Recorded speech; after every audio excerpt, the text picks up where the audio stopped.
Good evening. I'm calling the first Budget Committee meeting to order. I'd ask that the city recorder do a roll call.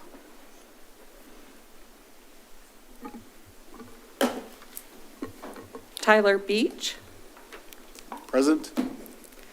Larissa Manuel Byer. Present. Christopher Moore. Here.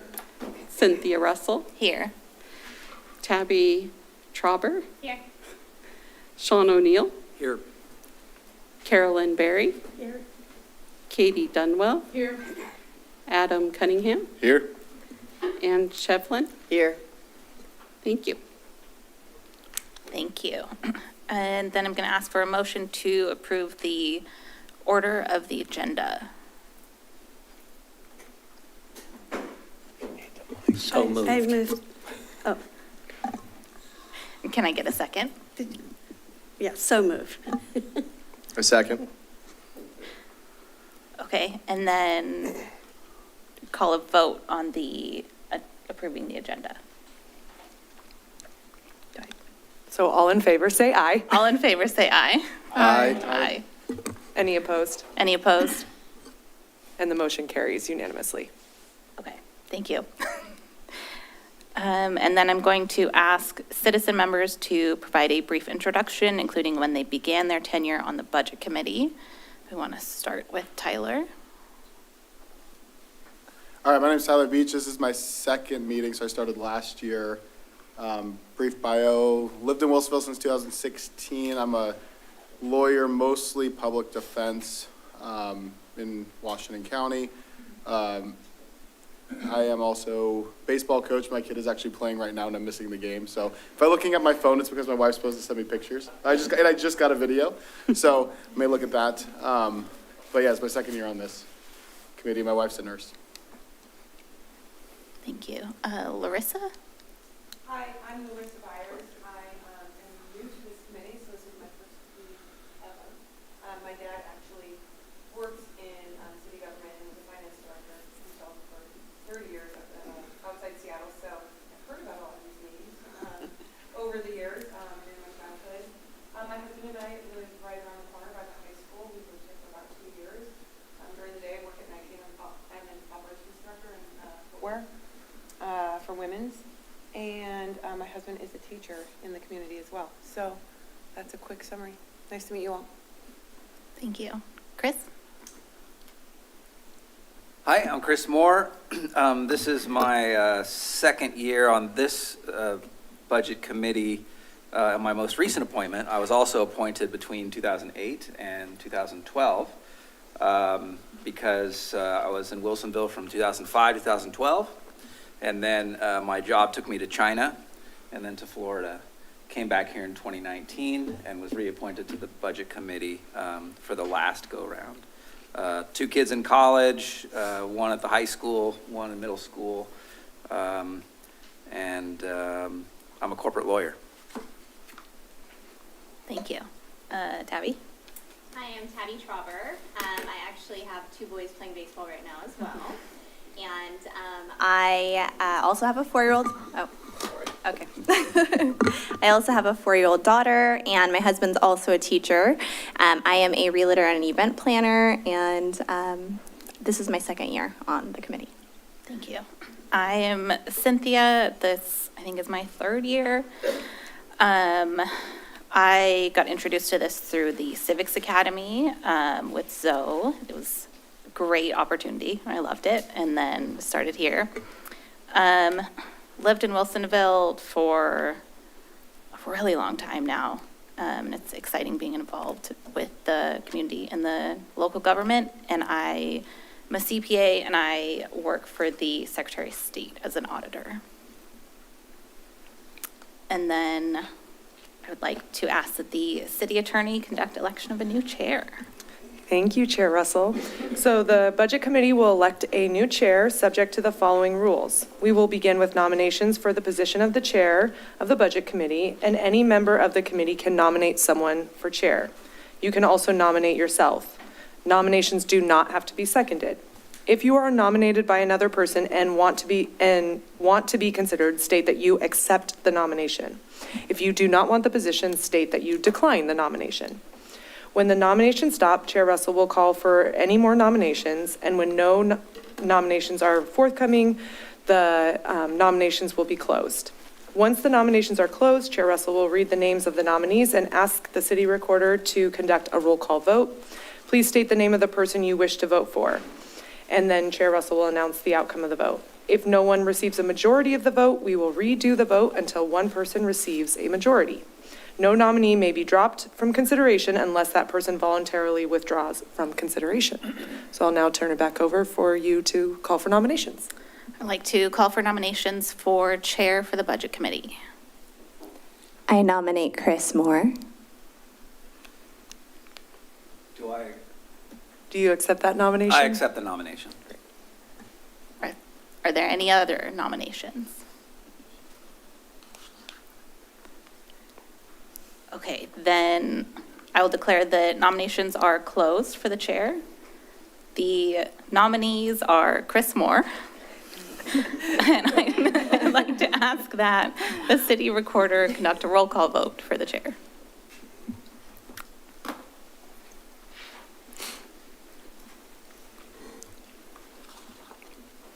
Am I just reading off the names again? Does anybody know? Correct. Okay. Tyler Beach, Yes. I, Christopher Yeah. Noor, yes. Larissa Byer, Chris Moore. Christopher Moore, Yes, I'll vote for myself. Cynthia Russell, Chris Moore. Tabby Trauber, Chris Moore. Sean O'Neill, Chris Moore. Carolyn Berry, Chris Moore. Katie Dunwell, Chris Moore. Adam Cunningham, Chris Moore. and Ann Shevlin. Chris Moore. Thank you. Thank you.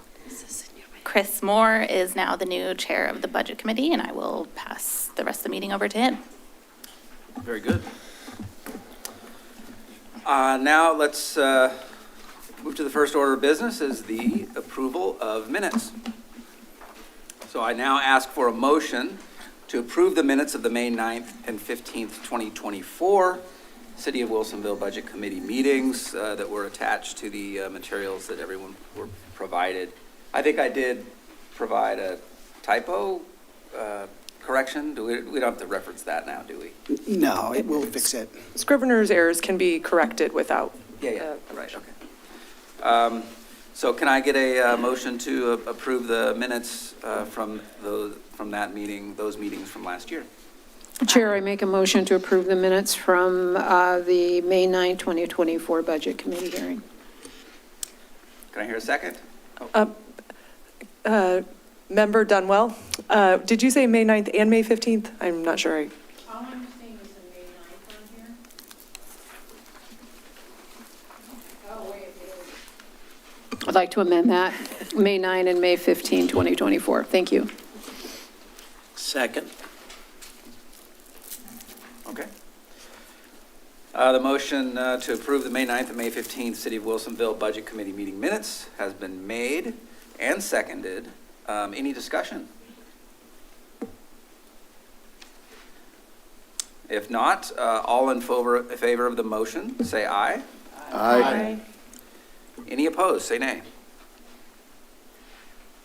Any abstentions? The motion has been approved unanimously.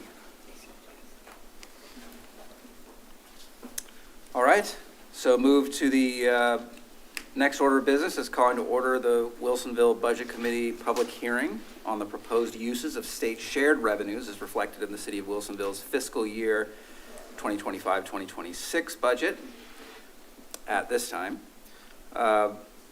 This public hearing is to comply with ORS 221.770. Holding the hearing is required in order for the city to participate in the distribution of state shared revenue. And just to note for the record, the time is 6:14 for the start of the public hearing. And then, ladies and gentlemen, the Budget Committee will be taking public testimony tonight at the public hearing. The hearing will be conducted in the following manner. The staff will present their report. Next, the Budget Committee will hear public testimony regarding the proposed use of state shared revenue. Public testimony is limited to 3 minutes. A timed buzzer will go off when the 3 minutes are up. After all community members who wish to speak have testified, staff will have time to provide any additional comments to the committee.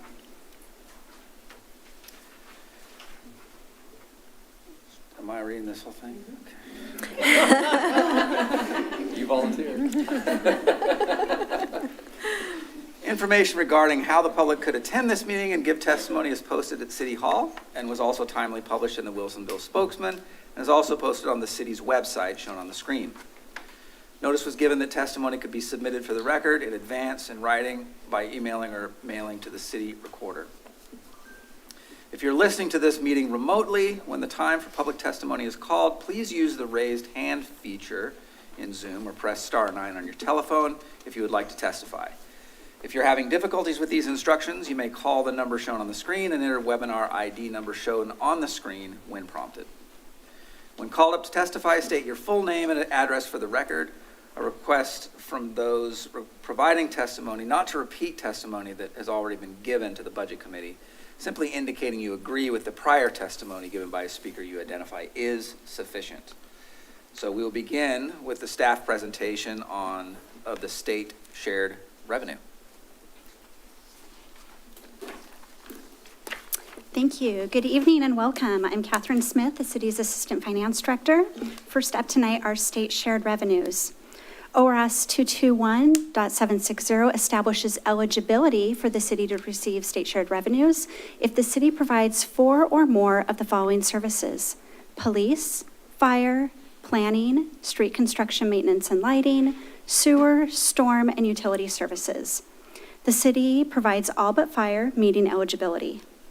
These are revenues collected by the state and dispersed based on population to municipalities. State shared revenues anticipated and budgeted for fiscal year 25-26 include most notably gas tax, budgeted at $2.2 million. This is our largest state shared revenue source. The next 3 are general fund revenues: liquor tax of $470,000, state revenue sharing of $400,000, and cigarette tax of $18,000. Next, ORS 221.770 establishes the process for the city to elect distributions of these funds, including enacting resolution and by holding a public hearing allowing for public comment. And that concludes our presentation on state shared revenues. We welcome any questions. Do any Budget Committee members have any questions for staff at this time? Are there any members of the public who have signed up to testify regarding the state shared revenue?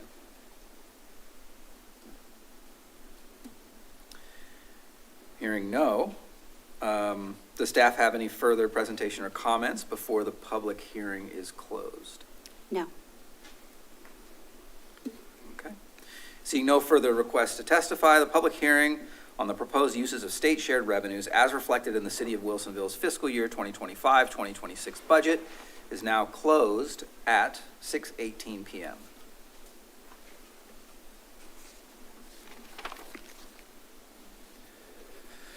Public hearing number 2 for the proposed budget. I call to order the Wilsonville Budget Committee public hearing on the City of Wilsonville's fiscal year 2025-2026 proposed budget at 6:18 p.m.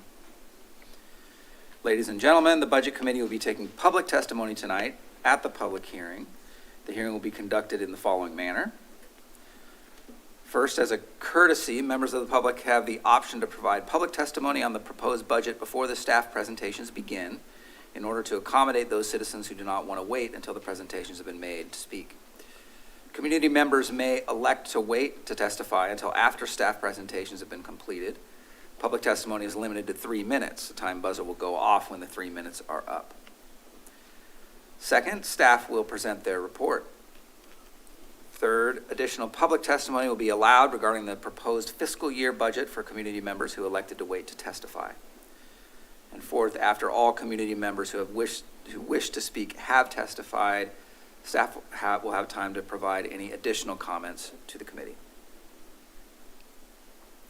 Information regarding how the public could attend this meeting and give testimony is also posted at City Hall and was timely published in the Wilsonville Spokesman, and is also posted on the city's website shown on the screen.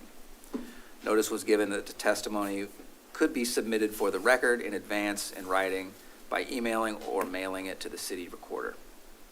If you're listening to this meeting remotely, when the time for public testimony is called, please use the raise hand feature in Zoom or press *9 on your telephone if you would like to testify. If you're having difficulties with these instructions, you may call the number shown on the screen and enter webinar ID number shown on the screen when prompted. When called up to testify, state your full name and address for the record. I request from those providing testimony not to repeat testimony that has already been given to the Budget Committee. Simply indicating you agree with the prior testimony given by a speaker you identify is sufficient. Is there anyone wishing to testify?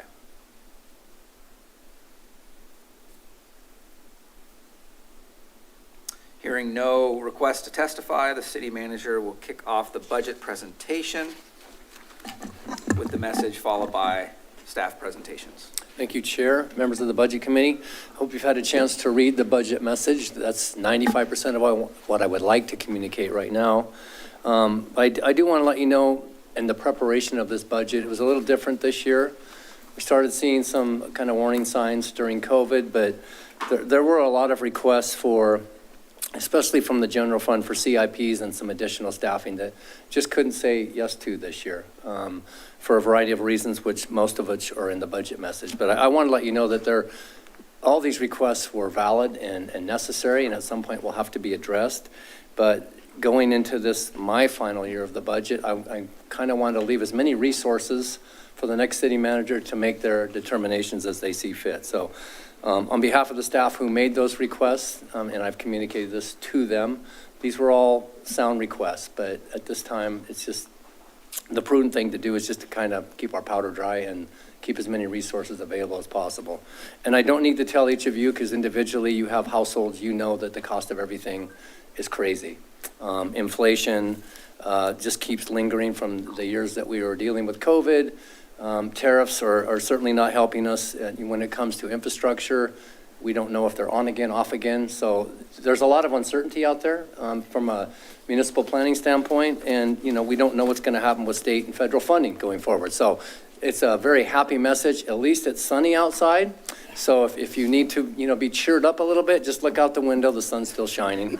I guess that's my final takeaway is I've gone through a lot of budgets and I've gone through a lot of downtimes. I came into Wilsonville right during the Great Recession, and the city still keeps plugging away.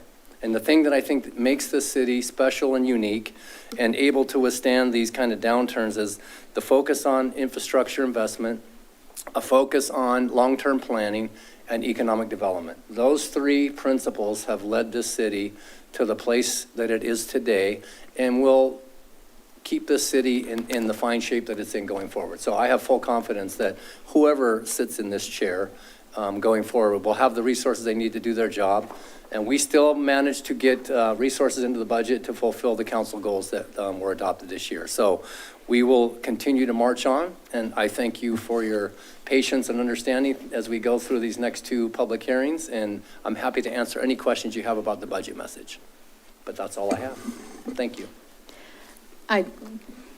Chair, Member Dunwell, I do have a comment, and I do want to specifically call out, Brian, let's see, page 16,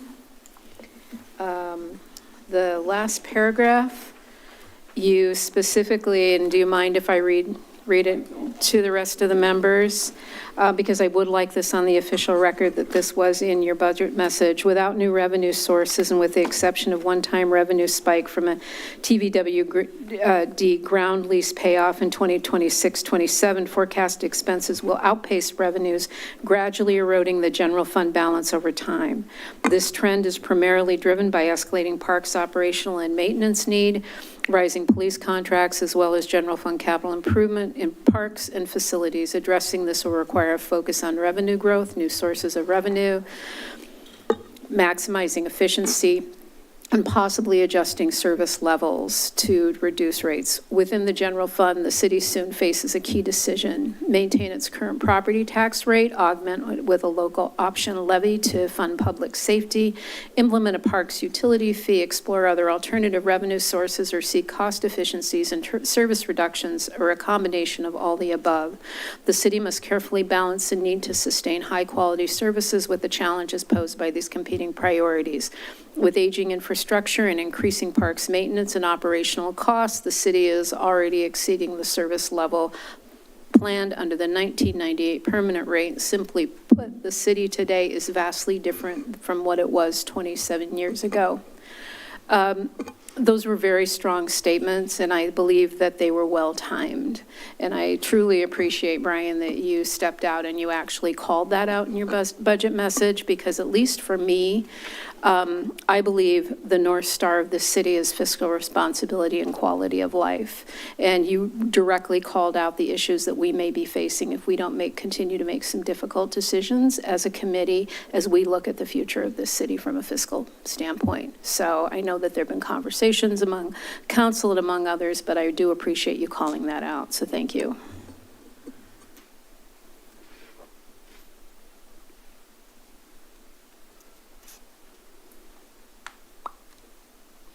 Is there anything else to add? I don't have any, I was just waiting for additional questions. Okay. If there are none, we can proceed. It's up to the chair. Yes. Okay.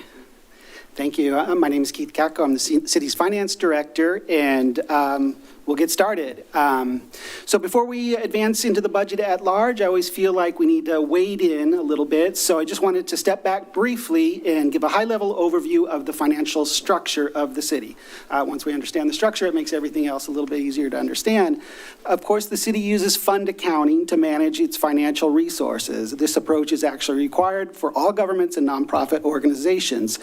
The focus is on accountability, especially when it comes to tracking where the money comes from and making sure it's used according to legal, statutory, city, or council guidelines. Unlike private sector accounting, more oriented towards profit, fund accounting is designed to ensure that public funds are used properly and in full compliance with the rules set out in the respective funds. Now, the city oversees 24 funds as displayed, including 11 operating funds, 7 system development charge funds, which we'll get into a little bit later, and 6 capital improvement funds, which the capital improvement funds are funded through transfers from the operating funds or through the SDC funds. Here, we tend to focus on the operating funds since that's where most of the city's revenue is tracked. This is basically the main bucket where day-to-day financial activities happen. So, and there's also, like I mentioned, those SDC funds. Those are the fees charged to new developments so they can buy into the existing infrastructure, like the roads, utilities, parks, and such. Money from the operating funds can stay there, or it might be transferred to the CIP capital project funds for bigger long-term projects. The SDC funds also help pay for those CIP projects. There's also transfers between, I'm not sure if this is, there's also is this mic still on? Okay. There's also transfers between the general fund for overhead between those operating funds. The general fund houses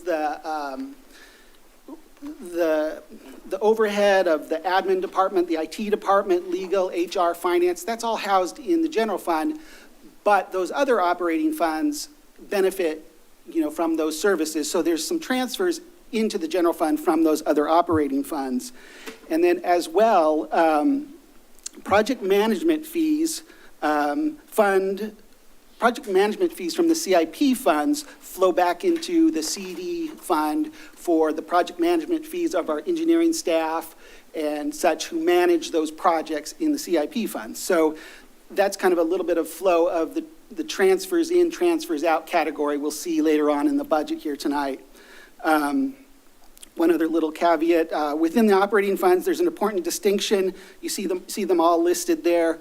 Sometimes you'll hear us talk about enterprise funds, which those are the supported by the self-sustaining user fees like the water, sewer, and stormwater.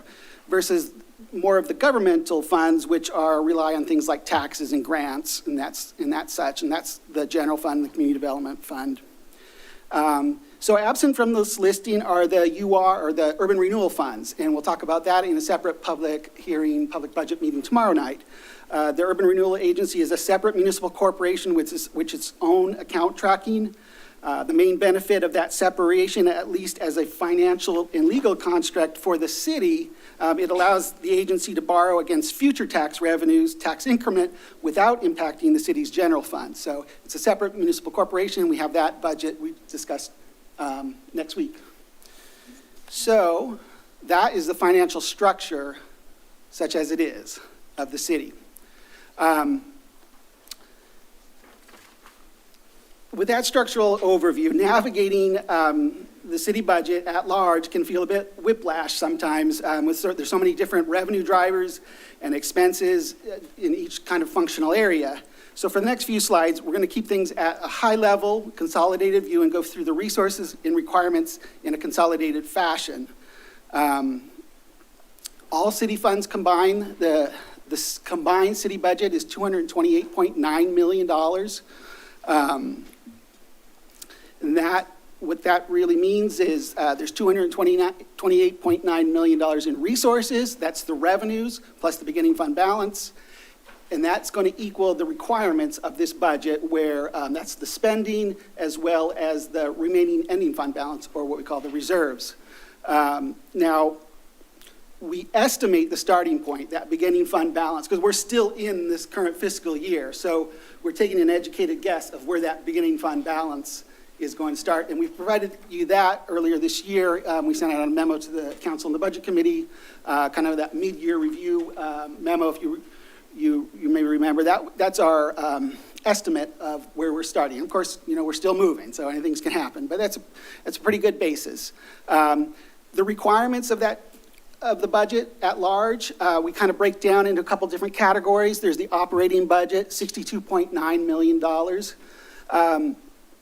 A lot of times we have so many different budget numbers.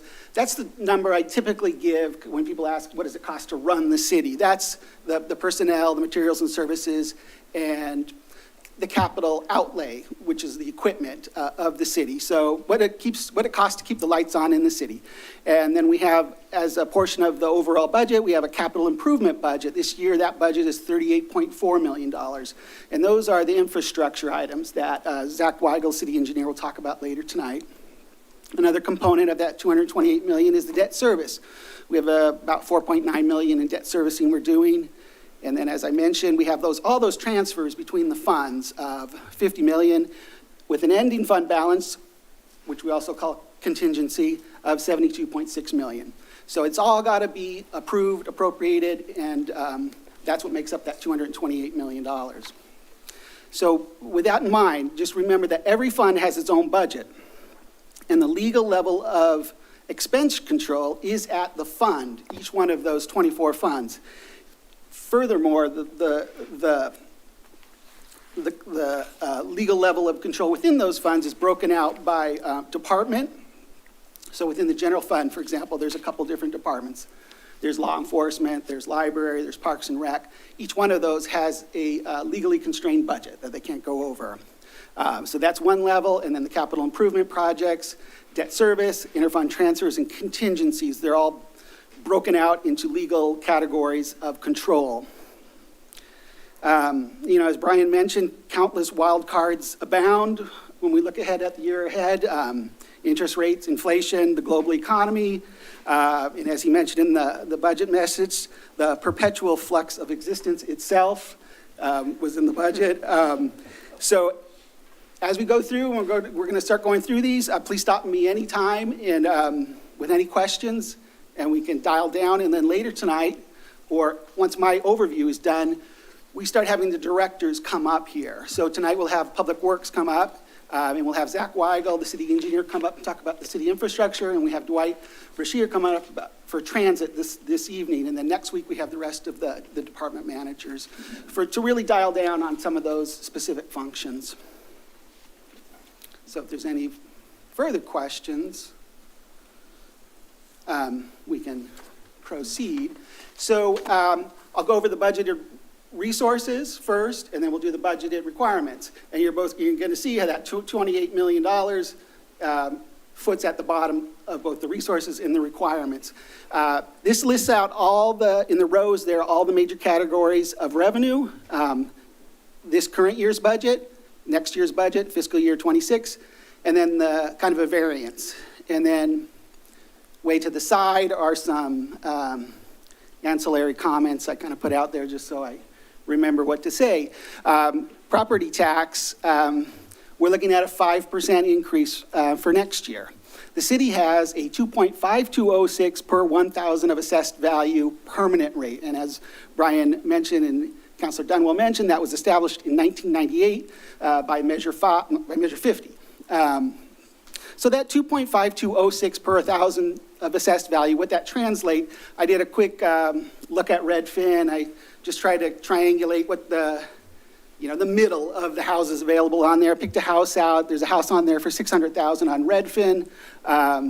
Interesting enough, it's $655,000 real market value by the assessor, so there's a little bit of differential. And the assessed value is actually $364,000. So there's a little bit of delta there in Oregon. So your property tax is assessed at the lower of your real market value or your assessed value. So the assessed values are generally much lower than your real market values, although there has been times in the history, I guess, where real market values have dipped, but we're not looking at anything like that currently. So it gets assessed, that 2.5206 gets assessed on that assessed value, comes out to about $916 a year, $76 a month. What that covers is all the general fund services, facilities, parks maintenance, parks and recreation, library, law enforcement, 24/7, code enforcement, general city administration, as well as Brian mentioned, the general fund's been taxed a lot for CIP projects.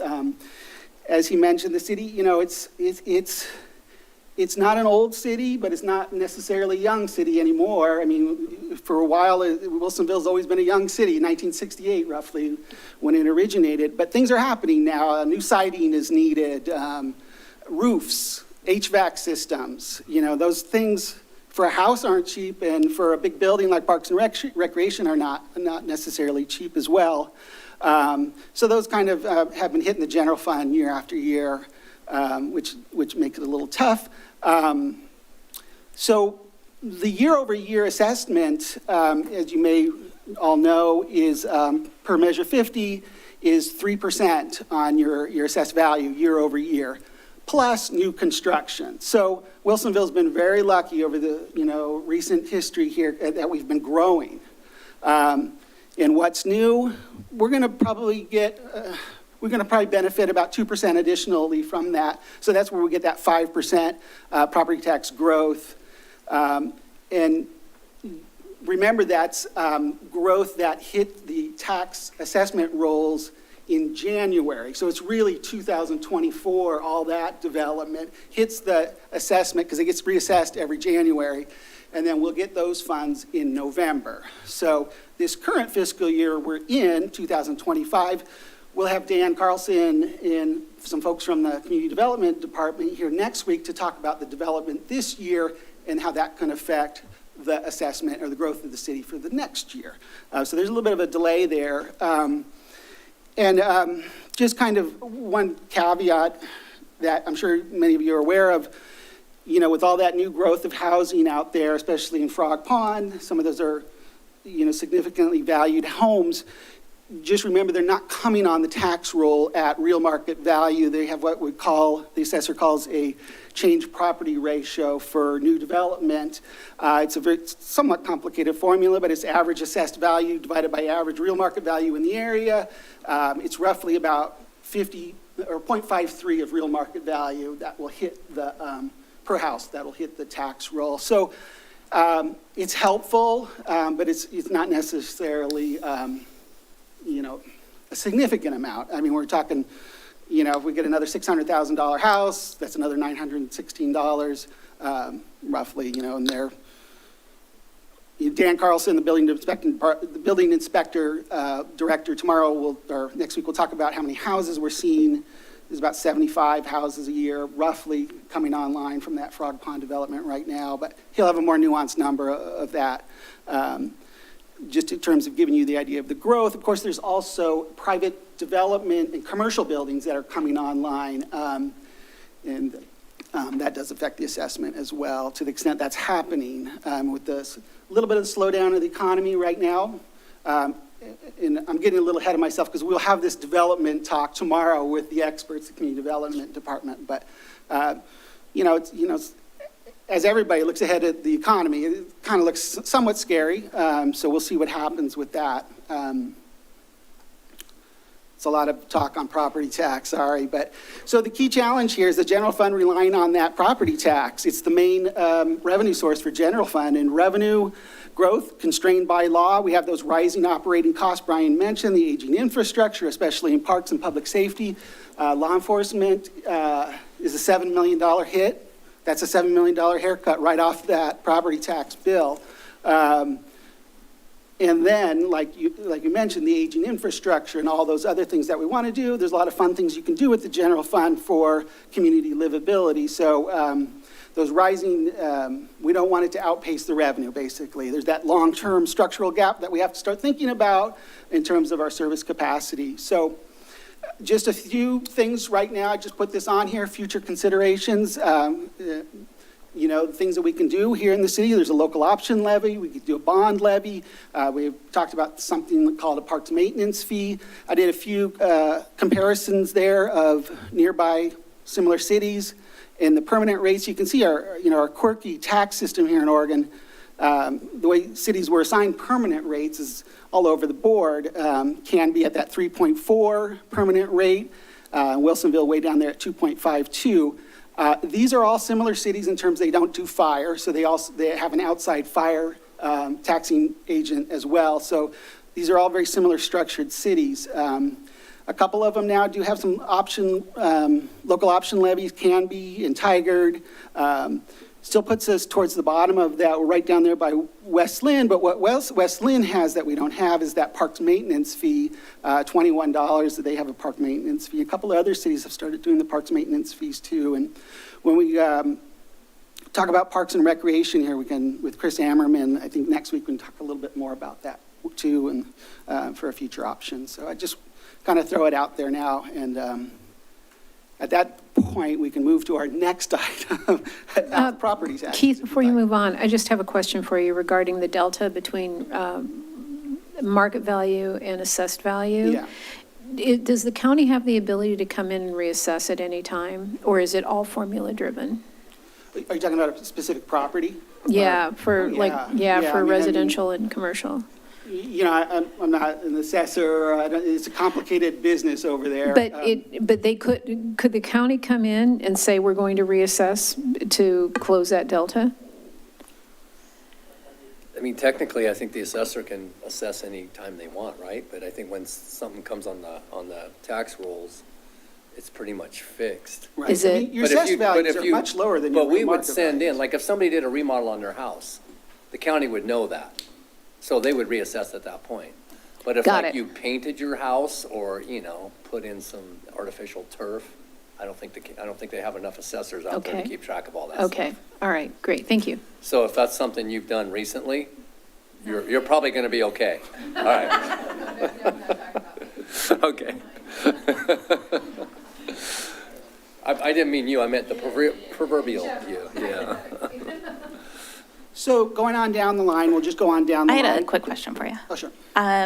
Regarding intergovernmental and interfund. So intergovernmental, if I'm understanding it correctly, it looks like it's kind of continued. It's a continual decrease. There hasn't really been any increase recently, but then it also looks like with interfund that maybe it's more in line with what it has been, that last year there was a spike. Yeah, let me get down there. I'll get there. Okay, thanks.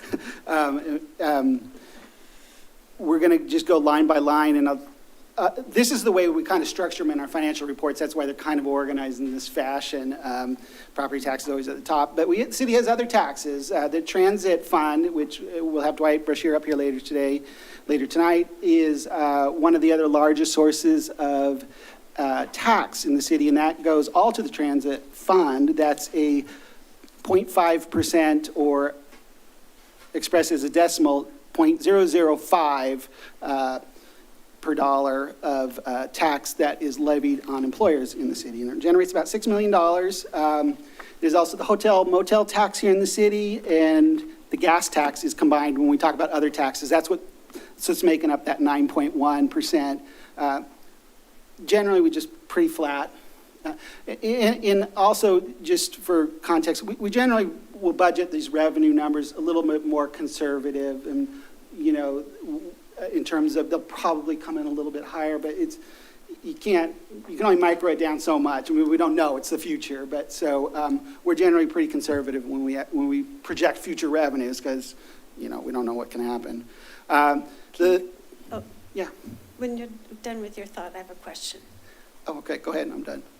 I- Yeah. Okay, so over on the right-hand side of the columns, the percentage, Yeah. can you explain that a little bit? It's more? just the difference between the growth of fiscal year 26 and fiscal year 25. That's the budget from last year. This is the budget from this year. And just trying to, originally the idea was then to the right to kind of explain why there is a delta, but there's not much of anything to explain for other taxes, but that's what that is. Does that make sense? So like intergovernmental, it says 11.9, and then 10.5. Oh, is it And 12? then minus 12%? Yeah, those can fluctuate wildly, because you Yeah. could get like during the COVID years, we got some federal aid. So that would have came in as intergovernmental revenue in a year, and maybe it was significant, so it could have dropped by 30%. So the intergovernmental revenues are a little squirrely in that Yeah, regard. I'll get down there. We're almost down there. So those two columns, the fiscal year 25 and 26, aren't, I mean, it's not like a direct correlation for the percentage column? No, it Or is. No, So- it's a reduction from, or an addition to, from one year to the other. So if you look at it's a percent change from 25 to 26, so either positive or negative. So for like other taxes, we look at that. In fiscal year 25, it was $9 million. A 1% increase, now it's 9.1. That's what that percentage column is doing. It's just to kind of highlight any major change. Does that I make sense? understand the 9 to the 9.1 is Uh-huh. 1%, but 11.9 to 10.5, that's 12% difference? I'll have to double check the math. It's a or- spreadsheet, isn't it? With the You know, they're formula? re-input into this PowerPoint. I guess we could do a quick calculator. No, I could that's do okay, that for you if you want. I don't was know if just it a is. little confused. And the other thing it is those are expressed per million here too. So, you know, it could be rounded. What's the difference between a 10.5 and 11.9? Hang on, I'm not that quick. Okay. But, I mean, basically, it's just reflecting if things are staying the same, or if they're going down or going up. Right. That percentage is just alerting it. If it's not 12%, it's at least a drop of some percentage. It's about 11.5. Yeah, that's right, 11 point. So, Oh, got it. yeah. So. Okay. Thank you. You're making me nervous now. It wouldn't be the first time but it happens. Okay, so we'll get down there. We're going to go talk about license and permits. Again, this is across funds. In the general fund, what this represents is about $4.3 million in franchise fee, right-of-way fees. Those are the fees we charge PGE, Northwest Natural, to string their equipment and use our roadways. We have about $200,000 in business licensing fees. And the rest of that 5.9 million really exists in the building, in the CD funds, expecting about $1 million in the building fund for building permits, and about 400,000 in engineering planning permits. And that's really a low number. It's just, you know, we don't know what we don't know is coming ahead. We don't really know, you know, what development is coming. So it's a little bit low. We're lowballed it a little bit, but, you know, so we could be surprised if some development happens. And again, that'll be a discussion for next week when we have the CD folks up here.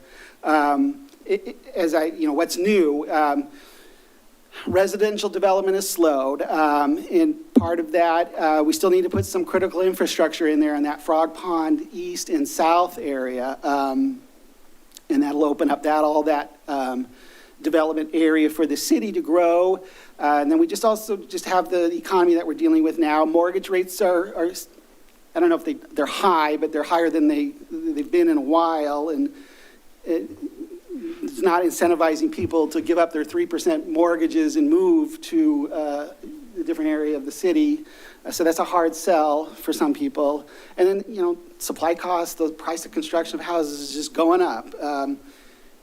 You did a quick kind of query of residential permits for 2025. Should see about 70 housing permits over there. And again, we'll talk with Dan Carlson tomorrow or next week about that. So, And how does that compare with the last several years? If you guess around 70, right. what were we seeing? Were we seeing hundreds in prior years or a similar number? When we were building out Villebois, for sure. We've drafted on that growth for quite a while in the city. Villebois is pretty much done. I think it's almost completely done. But that was a 10-year, we were able to benefit over those years. And now it's over. We got Frog Pond, some promising, but, so I think Dan will be able to give us those stats a little bit more. I don't want to speak off the fly on them right now, but, so that's where licensing permits revenue comes in. Intergovernmental. Historically, this used to be transit. We'd get big federal grants from that, but it's really a combination of things. In the general fund, we have a library district, contributes about $1.8 million from our library district. We get those state shared revenues that Catherine talked about. There's about $100,000 federal grant for the nutrition program over at the community center. And then there's a variety of other smaller grants from Metro or wherever that we recognize in the general fund.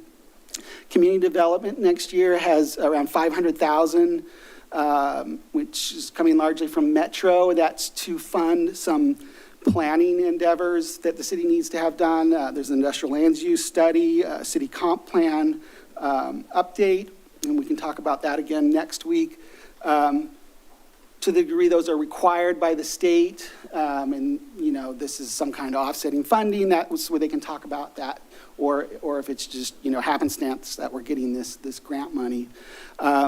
Transit fund is the beneficiary of about $2.8 million in federal funds. We're a direct recipient of the federal FTA, which is kind of nice. For the past many years, it's been really beneficial to have those funds made available, and mostly that's for capital items, for bus purchases. The city will purchase a bus. The grants typically pay for about 80% of it. Also intergovernmental revenue are the roads, vehicle licensing fees that we get from Clackamas County. Capital projects, we have a couple different interfund sources there. The water treatment expansion is finishing up.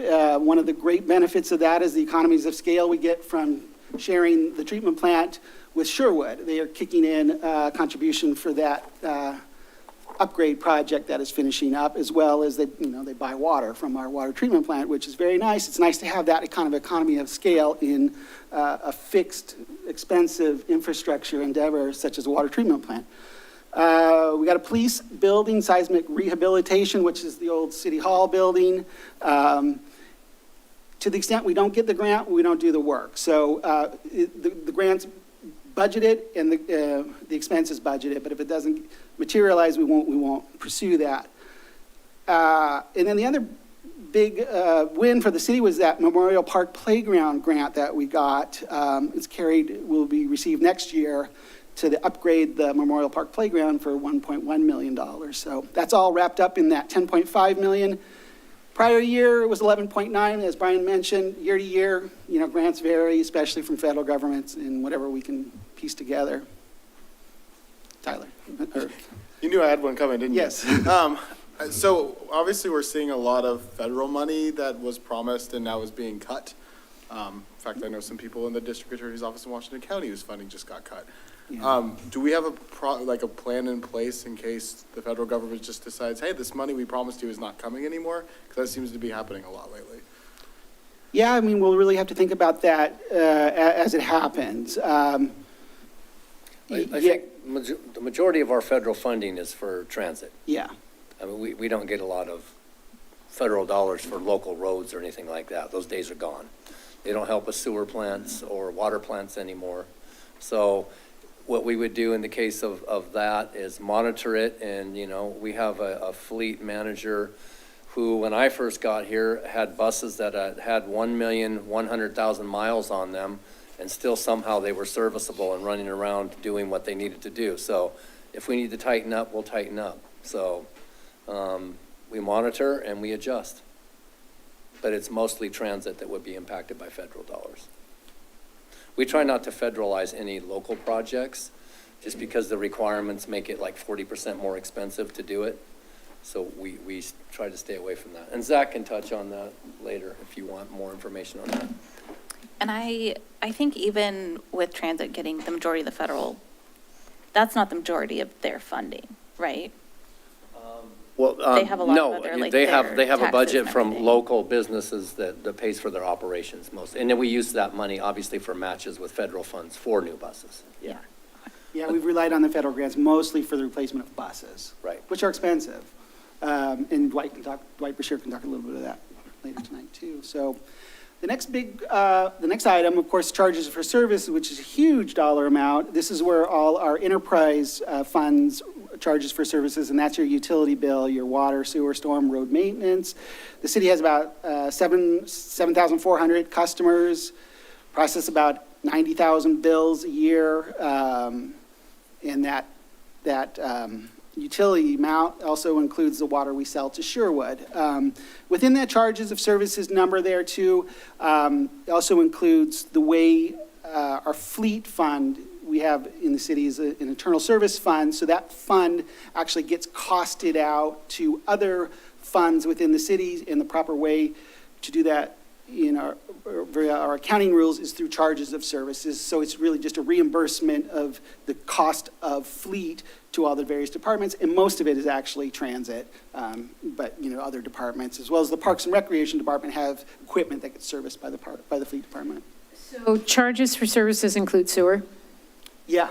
So what I see in your bullet points to the right is no rate increase budgeted based on 2024 approvals, given the master plan. Right. Are you including in this fiscal year 26 our increased sewer rate that we approved at council? The what rate increase? The sewer? Oh, well, it hasn't been approved yet. It hasn't been approved yet? We presented it. We have not. We're not there yet? We haven't presented a resolution for Got rate it. increases yet. I'm ahead of myself. Okay, so we're still in work session on that. It's assuming what we have in place right now. Got it. Okay, thank you. Really, the two variables, especially for utilities, especially water, is the weather. We have a hot summer, we're going to have a nice water fund revenue source. If it rains all summer, it really, or people start conserving water, it affects the revenue in the water department. It's a little bit, we want people to conserve, but we also want that water revenue. And if it rains all summer, then it affects that. The other variable, of course, is growth. That's what's driving the charges for services increase, at least in those utility fees. So no rate increase budgeted, and no corresponding expenses, because the rate increases that are envisioned for the sewer and stormwater are for capital projects down the line, particularly a major upgrade of the wastewater treatment plant. I'm getting ahead of myself. That Zach can talk about that. It's not part of the CIP budget this year anyway either. It's down the line, but we need to start prepping for that. Last sewer rate increase was back in 2014, so there's been significant inflationary deltas since that time. We need to catch up. Of course, and we'll talk about debt service too. We're still paying off the the debt service on the last upgrade of the wastewater treatment plant. Those types of infrastructures are really expensive. As you can imagine, Wilsonville has its own wastewater treatment plant. A lot of cities don't. On the west side of the metro area, they're all part of Clean Water Services. And on the east side, they have, I forget the name of that large sewer agency. But they have some, economies of scale that we can't imagine. Plus, with our wastewater treatment plant, and Zach can get in this a lot more than I can. We have a very small footprint down there that we're dealing with in terms of the space available. So there's some logistical cost drivers in there that. Can I ask? Beyond my expertise right here. Can I ask about the water that's sold to Sherwood? Is that new? Is that going to go up? I see there's a lot of water infrastructure going on 95th and all into that. How is that going to be affecting what we see here 2 years from now or 5 years from now? And is our 1.6 we're getting from Sherwood now substantially different than we've gotten 2 years ago or 5 years ago? It's their share of whatever CIPs and operational costs that we have to undertake. So it could fluctuate. Operational costs would just be basically tied to inflation because we have a contract with Veolia to operate the plant, but the CIP can fluctuate from year to year, and they would pay a proportional cost of that share. What you're seeing out there is the Big Pipe project, the Tualatin Valley Water District. That's a giant straw from the Willamette River all the way out to Hillsborough and their new treatment plant. And is that going to create a big revenue source for Wilsonville or no? Well, no, we did charge them a fee for entering our right-of-way, and there's a balloon payment coming due, I believe, in 2026 related to that. They've been paying a small percent of that balloon payment for the last, 6-7 years? Yeah. Longer, yeah. Okay, thanks. The Sherwood water use will continue, and Delora Kerber, Public Works Director, may be able to talk a little bit more about it. They have, there's allocations of the use of Willamette. You can't just have unlimited Willamette River water. Each city has it's a very legal process of how much a city can take out of the Willamette River, and Sherwood's got a portion allocation. Wilsonville gets an allocation, but they share some of the costs of our water treatment plant. So that is all I have to say about charges for services. SDC revenues, these are those costs to buy into the system here in the city of Wilsonville. City has parks, sewer, roads, storm. So on all those new houses, as they come in, they're assessed this fee. Part of the reason why it's so high is we were really conservative in our revenue forecast last year. So the 8.1 is not necessarily that we're seeing a huge development increase. It's just more bringing it in line with an average. And there is the effect of a parks SDC methodology change that is kind of coming in to effect. It's kind of driving the SDC revenue a little bit higher. And those are indexed to inflation every year. So that's what those fees are. And investment revenue, the city follows ORS investment rules. We have about $135 million portfolio. A huge chunk of that we just invest with the state, what they call the local government investment pool. We can put about $60 million in there. The current rate is about 4.6%.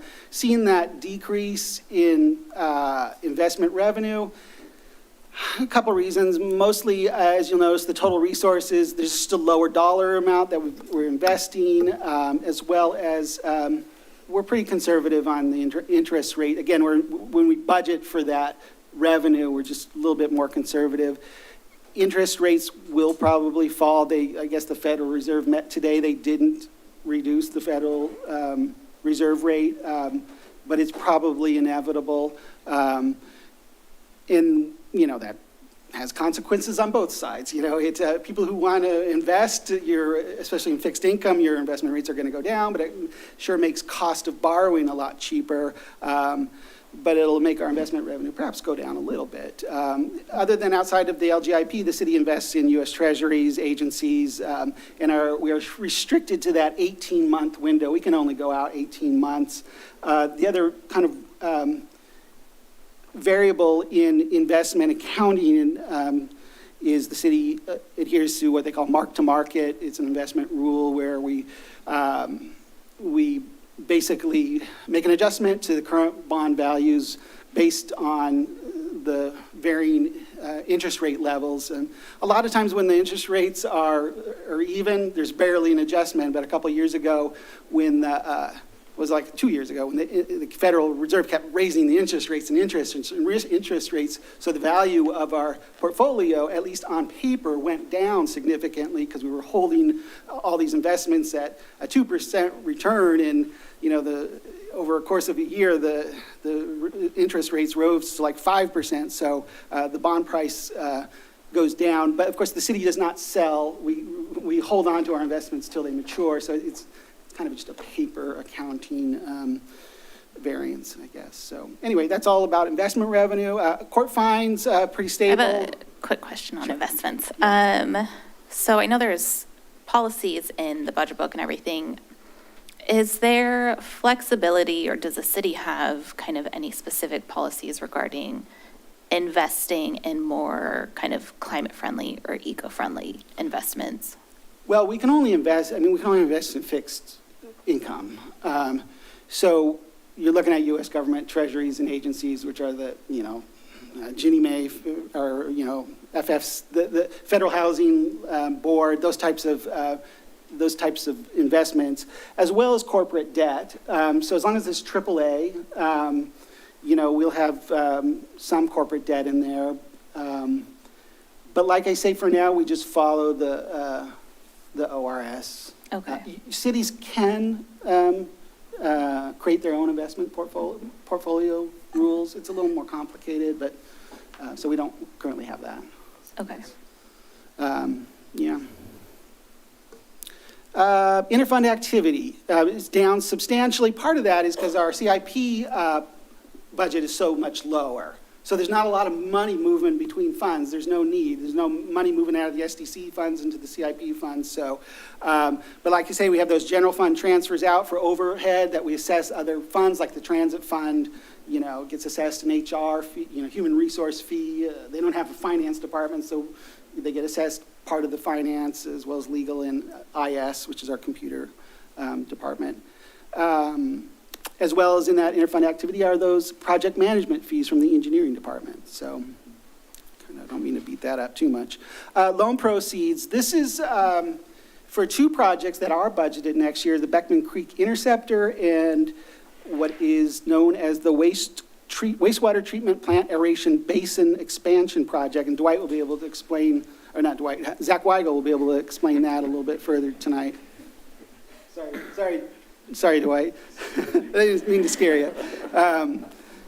And that is a line of credit that we have established with the DEQ, from the Clean Water State Revolving Fund. It's a revolving loan, so we don't have to draw from it, only to the extent that we have expenses. And it is at a significantly reduced interest rate, much below market rate. It's back funded by the state, as well as there may be some federal funding in there as well.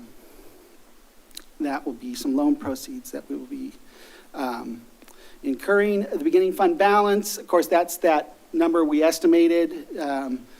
So that makes up our total resource number of $228.9 million. And so we'll move on from the resources into the requirements here. And this one will be a little bit quicker, and then we get to go into the departments. So any questions about resources any further? Or okay, we can just go right into requirements, and that also is going to total that $228 million.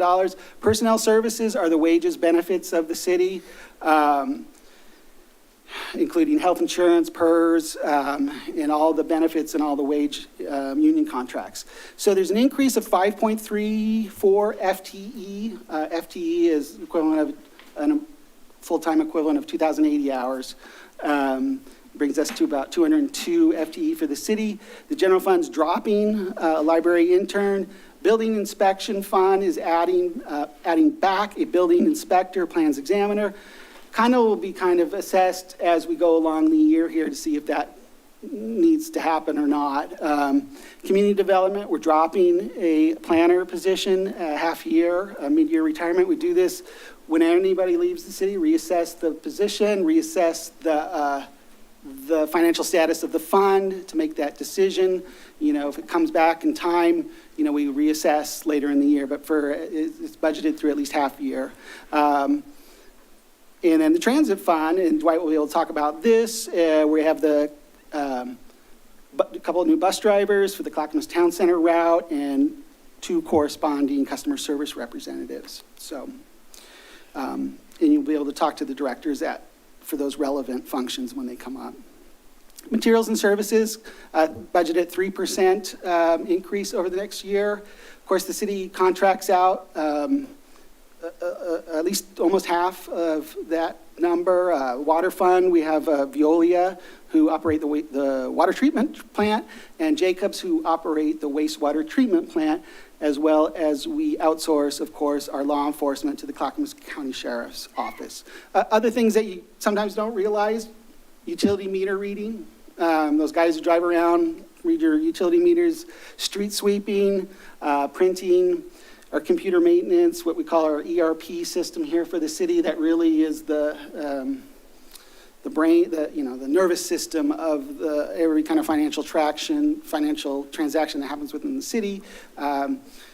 We have migrated much of that, or all of it, to what they call software as a service, which is the cloud-based. It's up in the cloud, but there's still a significant cost associated with that. But there's some savings where we don't actually have the equipment here on site.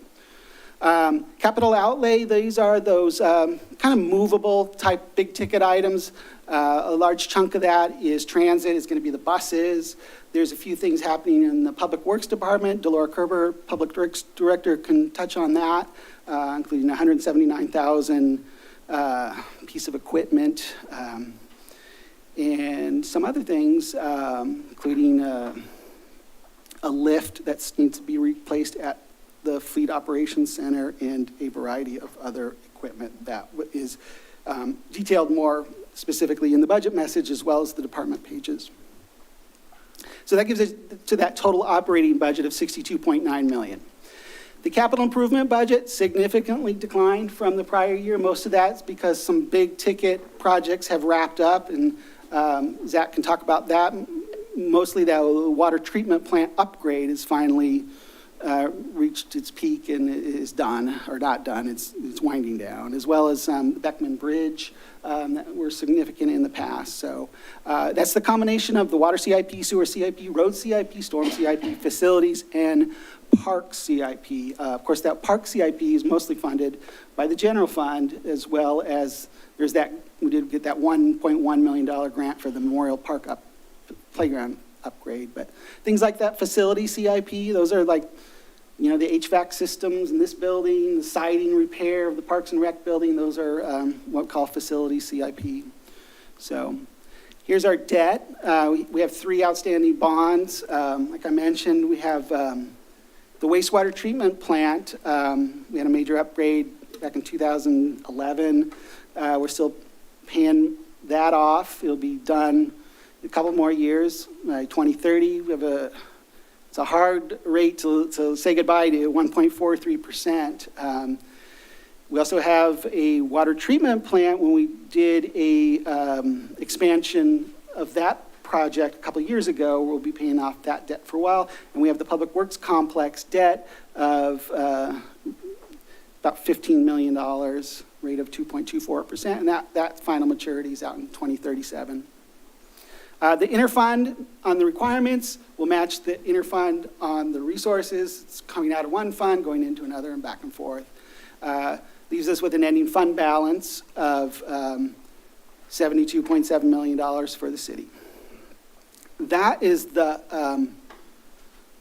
overview, the consolidated look. So, and now we can move into specific portions if there's any other questions or we'll just move on to the departments. Rest. If there's any questions, and like I say, we'll have the departments up here who can really answer more of the detailed questions that you might have for specific departments. So with that, Quick question, Keith. Yeah. Which departments are presenting this evening? we'll have Zach Weigel doing the capital improvement project, and then we have Delora Kerber doing all the public works departments, which is a big grouping of departments, and then we have Dwight doing transit. Great, thank you. So, Grab that water. yeah. Yeah, sorry.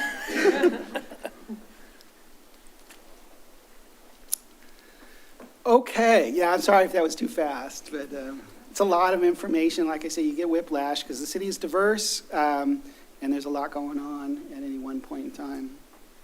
So with that, Zach Weigel, we can bring up capital improvement project. These are those larger non-recurring projects that have a useful life greater than 1 year. That sounds like it came right out of an accounting textbook. The total fiscal year CIP budget is $45.9 million, and that's fully loaded. That's the project management fees as well as the capital project expense, as well as general overhead assesses a little bit of fee on there too. Here's a pie chart of the summary of resources of where that money's coming from. Most of it's coming from the operating fund. Some of it comes from the CIP or the SDC funds. Grants, there's a small urban renewal project that we threw in here, it's Brown Road, and we talk about that a little bit tonight, and we'll talk about it again next week.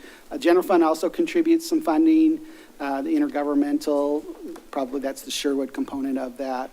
So total CIP funding sources is the equivalent to the requirements of that 45.9. Here is there's about 100 CIP projects at any one time that Zach is dealing with. Here's our top 5. The Beckman Creek Interceptor is a big project, $9.2 million. The I-5 pedestrian bridge. Brown Road improvements, that's the urban renewal project, and that's the last urban renewal project from the West Side Urban Renewal District. After that, the urban renewal district will be completely shut down. There's no more tax increment being collected from that urban renewal district, but there's a remaining project to be done. The wastewater treatment plant aeration basin, Zach can talk a little bit about that, as well as the annual street maintenance. So that's about 51% of the overall CIP budget. With that, I'll leave it to Zach. You want to talk about how projects get on the list? I will, yes, thank Okay. you. Thank you, Keith. Good evening, Chair Moore and members of the Budget Committee. My name again is Zach Weigel. I'm the city engineer for this Wilsonville. And 100 projects. It's interesting that the total CIP number is down significantly, but the number of projects hasn't really changed that much. So we are still very busy in the engineering department.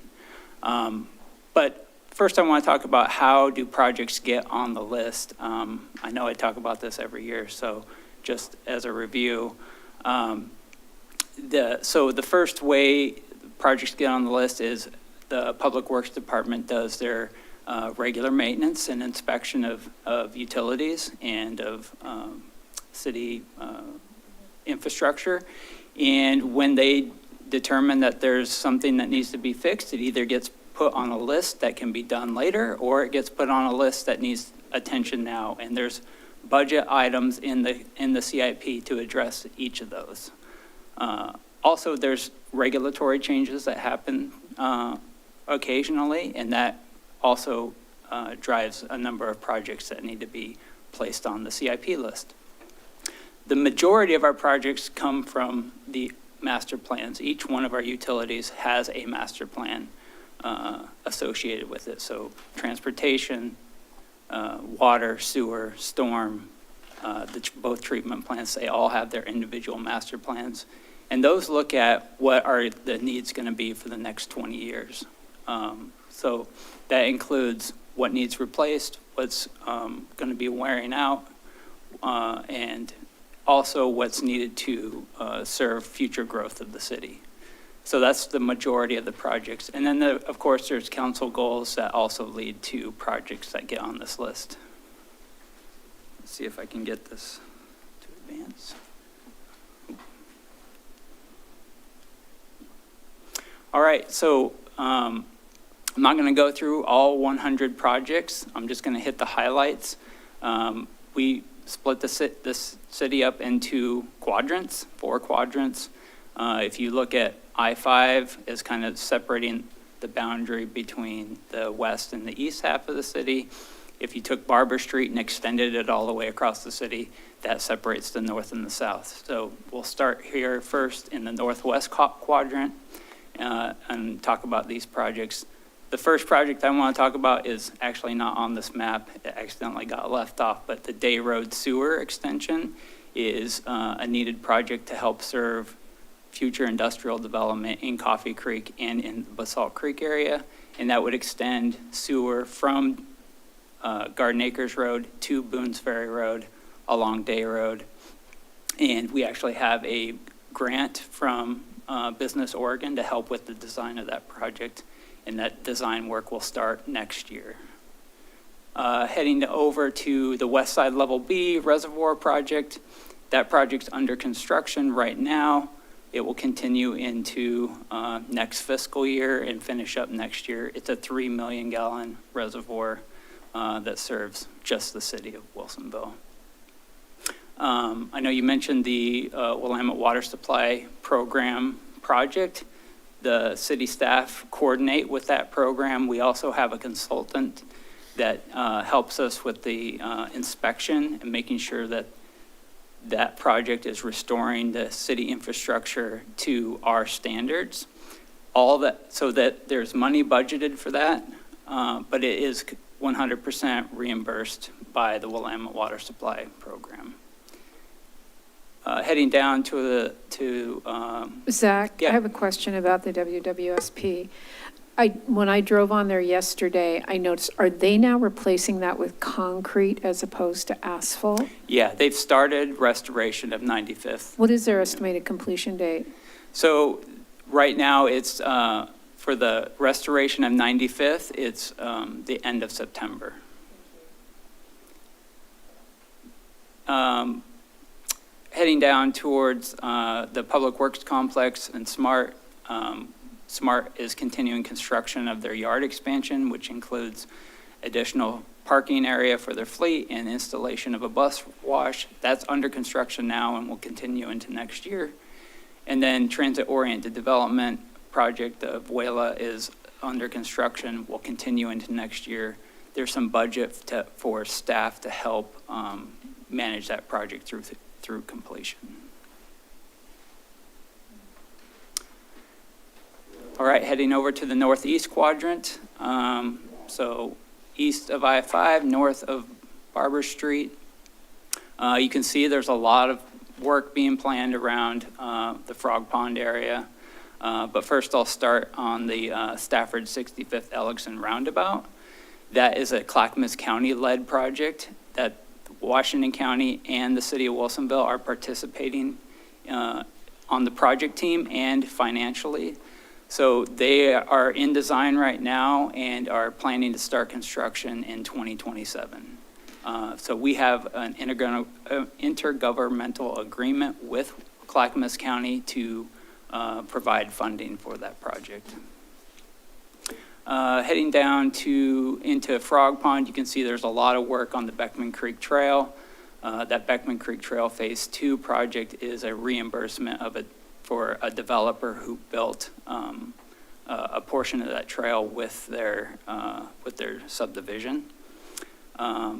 There's also about a 180-foot gap in the trail right now between two subdivisions, and the property owner reached out to the city and wants to work with us to fill that gap. So that's where that Beckman Creek Trail infill project has come from.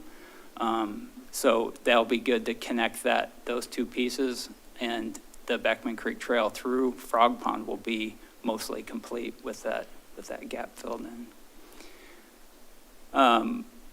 Heading down to Beckman Road Corridor project, I think hopefully most of you saw that the road is opening back up on May 21st, and there'll be a grand opening on May 20th, a celebration. So with that, the work isn't done yet. Even then, the construction will continue into next fiscal year, but we'll be wrapping up this summer. So even though the road is open, construction will still be continuing. And then as Beckman Road is wrapping up, we will be starting design work on the Stafford Road improvements between Frog Pond West and Frog Pond East. So from Beckman Road up to Cawley. And that we're just getting the design engineer on board right now, and that design work is going to be starting here in about a month. So budget for that. And then finally, I'll just touch on the Beckman Creek flow mitigation. Not to get too far into the weeds, but as part of the Beckman Bridge project, we had to remove this flow control structure in Beckman Creek, and that Beckman Creek flow mitigation is to help mitigate those increased flows from having to remove that structure. And that project is in design now and anticipated to start construction next year. Moving down to the southeast quadrant, looking at, you may have noticed in the facilities CIP, there was quite a few HVAC projects that are needed. Keith touched on it a little bit. So focusing on replacing those older HVAC systems at some of the city buildings. There's also the Beckman Creek Trail Interceptor and Trail project that Keith touched on, that we have the DEQ loan for. That project is upgrading the sewer between Memorial Park all the way up to Beckman Road, and along with that is a pathway for maintenance access to that sewer line, and will double as a regional trail. So that project is currently in design right now, and will be starting construction about a year from now. Moving down to, one of the things I wanted to touch on, the Beckman Creek Trail Boardwalk project is, through the design of the interceptor and trail, we learned that we had to cross over Beckman Creek with the trail. So we applied for a Oregon Community Paths grant for that work. We should find out here in June whether we're successful. It would be a $3.5 million grant to finish that trail connection from where the pipeline work is happening and connect it to Wilsonville Road.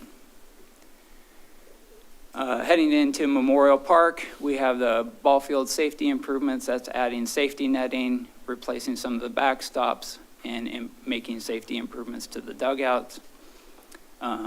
Memorial Park playground replacement, that's the lower playground, not the upper, and that's 100% grant funded, as Keith mentioned earlier.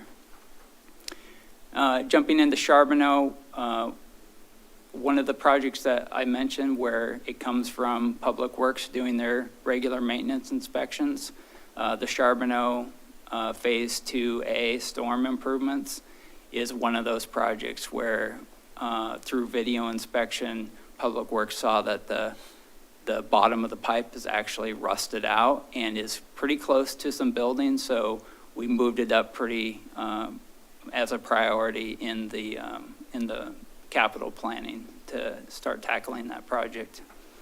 Same issue with Miley Road storm improvements. That one came out of the most recent stormwater master plan, and same issue with that pipeline, except it's much bigger. It's underneath, a portion of it is underneath that brick wall along Miley Road in front of Charbonneau. A portion of it actually did collapse a few years ago and had to be repaired under an emergency. So that's what we're trying to avoid by getting that work started. And that stormwater master plan identified that project as a high priority. Finally, I'll just touch on the French Prairie Road pathway project. That work is underway right now. And it's work to identify with the Charbonneau community the preferred alternative to replace the French Prairie pathway because it is in substantial disrepair. It needs a replacement. There's community members who want to see more bike and pedestrian facilities along French Prairie Road. So that's work that's happening. And there was just an update to City Council on that project on Monday. So continuing that work next year. Zach, a couple questions for you. Is Miley Road in its entirety in city limits? This Miley Road is actually a county, Clackamas County roadway. That's where my confusion is. So we're taking responsibility for work on Miley Road, but it's a county road? So it's a stormwater pipeline. It's just the stormwater pipeline. So we won't be touching the road at any of the asphalt at all? Will we be responsible if are we going to be doing anything similar to what happened on Twos with the new water treatment or the new reservoir where we had to tear up the road? Are we going to be responsible for any remediation to the asphalt on Miley Road? It's hard to say right now. The existing pipeline is in the grassy area, but it gets pretty narrow through there. So we may have to go into the road, and we'll work with Clackamas County if that needs to happen. And then one more question, and backing up to Vuela, I did not see that anywhere in our book, our budget book, that you're providing some project oversight for that. Can you just give me a little bit more information on what exactly the city's providing? Yeah, so the way that the community development department is funded is through project management fees, like Keith was talking about. So we have a planning staff member that is coordinating that work with the city. Is that typical for all large projects, or is that specific, is that standard? Yeah. Okay, I was surprised when I saw it pop up on the screen because I didn't necessarily see it in the report. So, thank you. Yeah. I can find it here in a minute. Thank you. Yeah, okay, thank you. It's project 8156. It's just called Transit-Oriented Development for $40,000. Yeah. All right, moving on to the southwest quadrant of the city. As Keith mentioned, we have the I-5 pedestrian bridge project. That is a project where we have a federal grant submitted through RAISE, now called BUILD. We'll find out whether we're successful with that grant here also in June. But that grant is $22 million, and the budgeted amount is our grant match.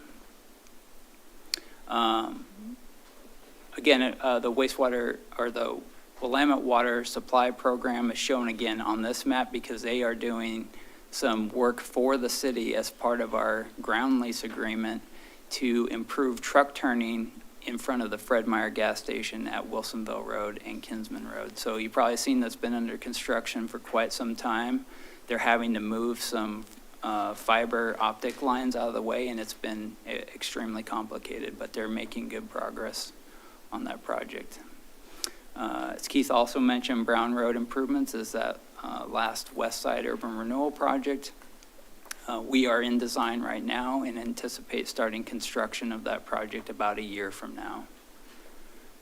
Really pleased to see Brown Road because I know we talked about that in goals 2023 or 2023. Are there follow-on conversations that are going to happen about Old Town?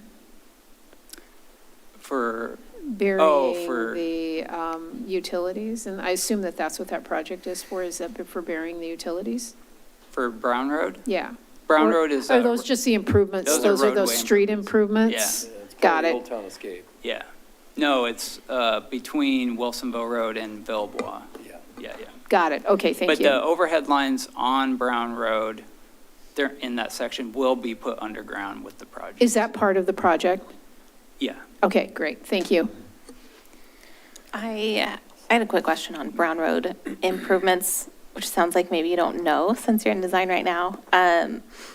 But in combination with what it says, and then there's a kind of picture of proposed improvements, do you know if the bike lanes are going to be separate or if they're going to be the shared use? Yeah, so the conversation right now and the feedback that we typically get back from the community is to separate. So what you'll see on Beckman Road that will be opening here soon is that the sidewalk and the bike lane are next to each other, but the sidewalk is concrete and the bike lane is asphalt, and we're proposing to do something similar on Brown Road. We were waiting to see how it turned out on Beckman, and it's actually, we're very happy with how it turned out on Beckman, so. Okay. And then I haven't seen it. I haven't been out in that area in a while. So are the bike lanes going to be protected? Yes, they Okay. will be behind the planter strip, yeah. Okay. Yeah. Thanks. Can you tell us a little bit more about the timing on the I-5 pedestrian bridge? So the grant application, we'll find out here in June if we're successful. If we're not, then there's no funding source identified for construction at this time. The grant for design? No, design is complete. We are construction ready Oh, with that okay. project. Yeah. Awesome. Thank you. Yeah, the design was completed in 2021. Yeah. Moving over to, so Keith mentioned the wastewater treatment plant, the 20 million gallon a day expansion is wrapping up.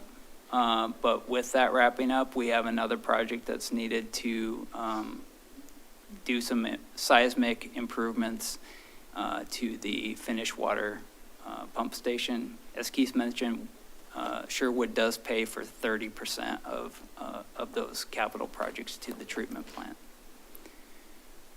And then the rest of the projects are really around the wastewater treatment plant needs. The ultraviolet disinfection backup system is in design right now. The current system is operating on parts and pieces. And so it has been a priority to get that project underway. So it is in design right now, and we anticipate it to start construction next year. The two new projects that came from the recently adopted wastewater treatment plant master plan are the aeration basin expansion. That is to provide additional secondary treatment capacity for the treatment plant as Wilsonville continues to grow. And then the clarifier mechanism replacement is just those clarifier mechanisms are about 25 years old and they're due for replacement. So those are the highlights. I'm happy to, I forgot about master plans and studies. I'll go through this quickly. So one of the council goals from the last cycle was the climate action plan. That's underway right now and will continue and hopefully be brought to City Council for adoption next year. Keith mentioned that the comprehensive plan update is in the budget. That's to look at land use, update to the city's land use policies and other related policies to bring them to more modern standards. That looking at grants to help support that work. Every 3 years, the engineering department does looks at our transportation system and see how it's performing and does a performance monitoring report.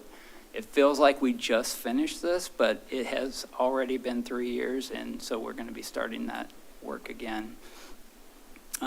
Water distribution master plan is already underway and will continue into next year. As you're aware, the sewer system and the stormwater rate and SDC update is currently underway. That work will also continue into next fiscal year. And then the wastewater collection system master plan was last updated in 2014, and it is due for a refresh, and we plan to start that work next year. Keith already mentioned that Parks is looking at an infrastructure fee. That study is budgeted for next year. And then the urban forest climate resilience is really some funding to deal with the emerald ash borer and the Mediterranean oak borer. So that is the CIP. Happy to answer any questions about any of the 100 projects. Chair, if there are no more questions, I make a motion for a 10-minute break. Yes, Let's get a second, Second. and then, all in favor, say aye. Aye. Any opposed? Hearing none, it's unanimous. Please oppose. 10-minute break.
proceed.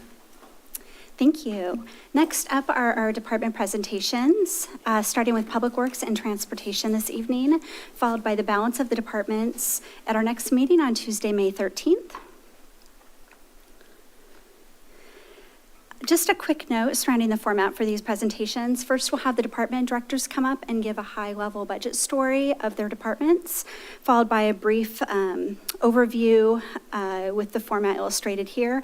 Altogether, it tells a story of how we get from the fiscal year 24-25 amended budget to the fiscal year 25-26 proposed budget.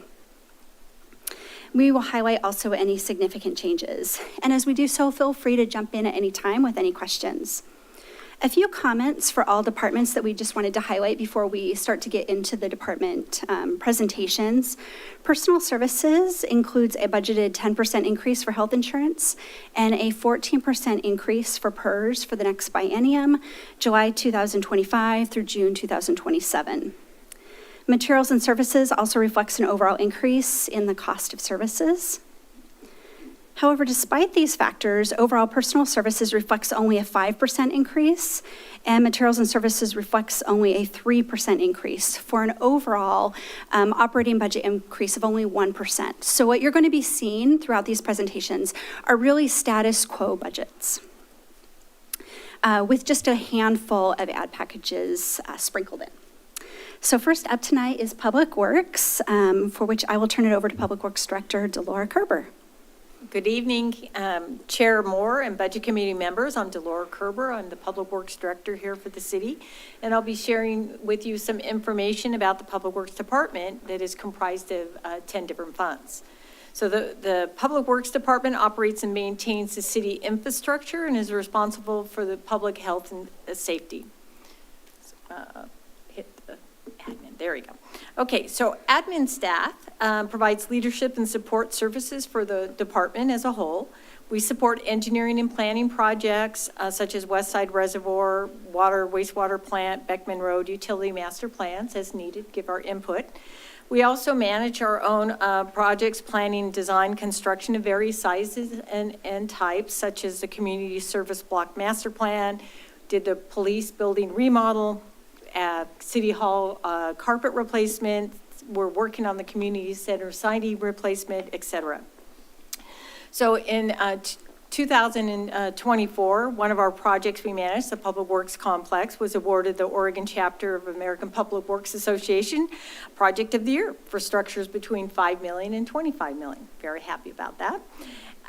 Also, Public Works Administration is the champion for the city's participation in the Energy Trust of Oregon Strategic Energy Management Program, where we identify and implement energy conservation and saving projects, programs, and activities around the city.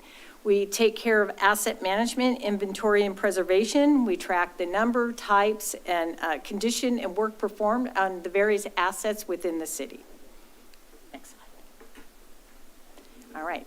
We also are responsible for emergency management coordination for the city, including training and staff and engaging with community members. In September 2024, the city completed our addendum to the multi-jurisdictional natural hazard mitigation plan. We are currently working on updating our emergency operation plan for the city, and that will conclude with a tabletop exercise later this year. We have submitted for a seismic rehabilitation grant to seismically reinforce the police building. We should find out whether or not we were awarded that a grant sometime in May or June. And I invite you all to our 4th annual Community Emergency Preparedness Fair. It'll be at the Boucher Sign Barn and on September 20th, 2025. Put that on your calendar.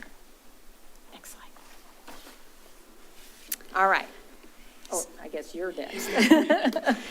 So overall, for Public Works admin, this reflects only a 5% overall increase from the prior year, which is in part is attributable to the increase in utility services related to the new Public Works complex, now that we've been in that facility for a full year. In total, bringing them from a fiscal year 24 amended budget of $1.1 million to a fiscal year 25-26 proposed budget of $1.2 million, with no change in FTE.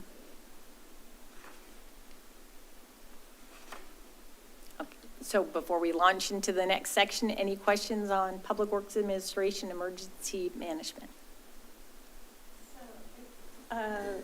She just mentioned we're adding 4.5 full-time employees, right? No, No. yeah, Well, that's how many we existing. have, and that's many how we continue to have. Got it, thank you. All right, we'll launch into the next one. Facilities and grounds. So the Facilities and Grounds Department maintains 41 public buildings and structures. They keep all of our facilities in top shape. We have an in-house janitorial team who provide, which is great. It gives us flexible and efficient services. This team is responsible for the maintenance also of the underground equipment at the water feature in Marossi Park and Town Center Park as well.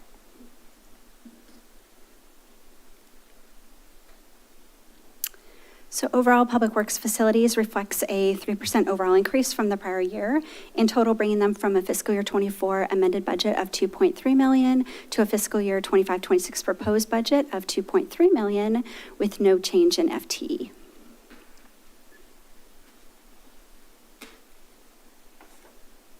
Okay. So if there's no questions, I'm just going to launch right into the next one. Okay. All righty. So roads. This is our, we maintain over 88 centerline miles of roadways throughout the city. We do roadway, landscape, pavement repairs, sign replacement, striping, and pavement markings. We also respond to inclement weather events. We perform graffiti removal on public infrastructure, which unfortunately is a continuous activity. We do the holiday decoration installation along the roadway. I wanted to point out for some of the statistics, though we only maintain the street trees that are adjacent to our own property, we have done inventories of street trees, and we noticed that there was an error. There's 25,494 street trees in the city, not 29,000. So there was a mistake in that.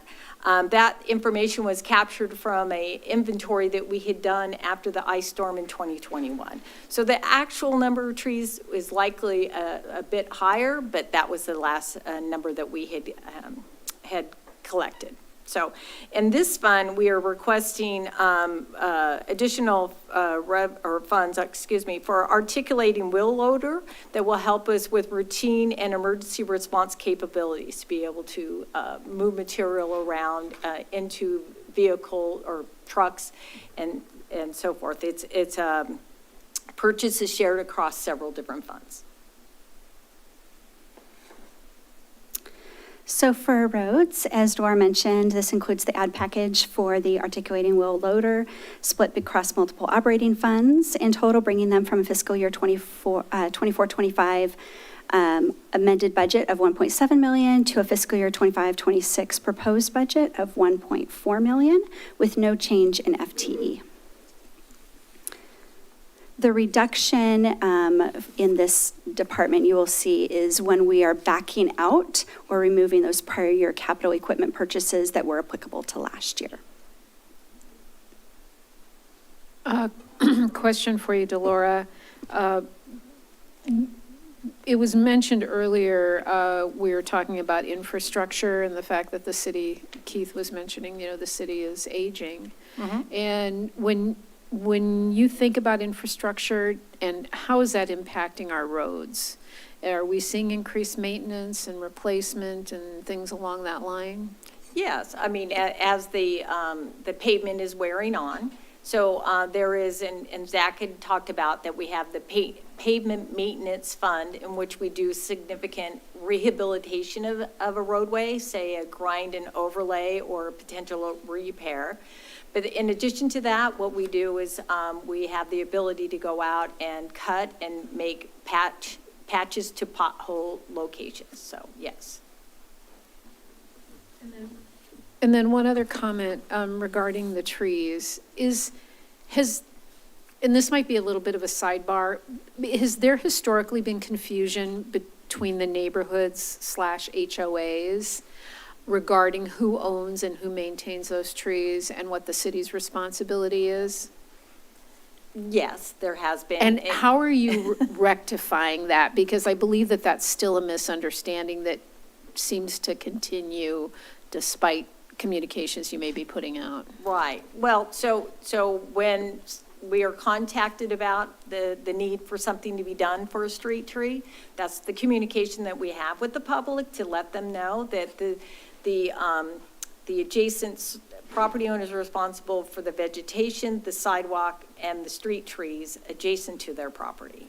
City does not own that tree, correct? Even though we inventory it, Yes. we do not own that tree, which means the homeowner or the HOA is responsible for the cost of removing that tree.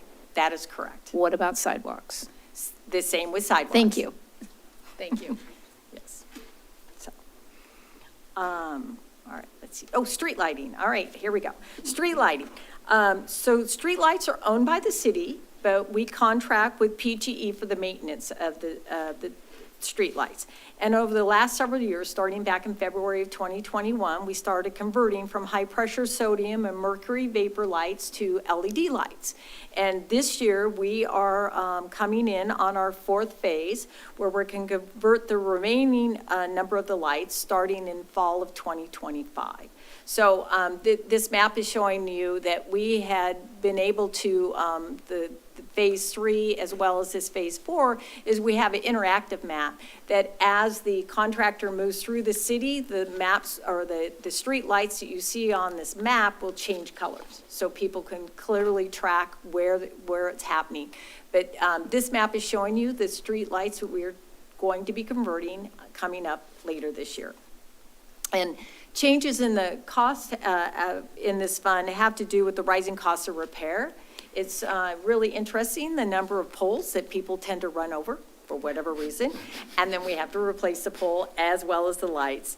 And so as you know, the cost of repairs or replacements are increasing. So that's one of the changes in budget.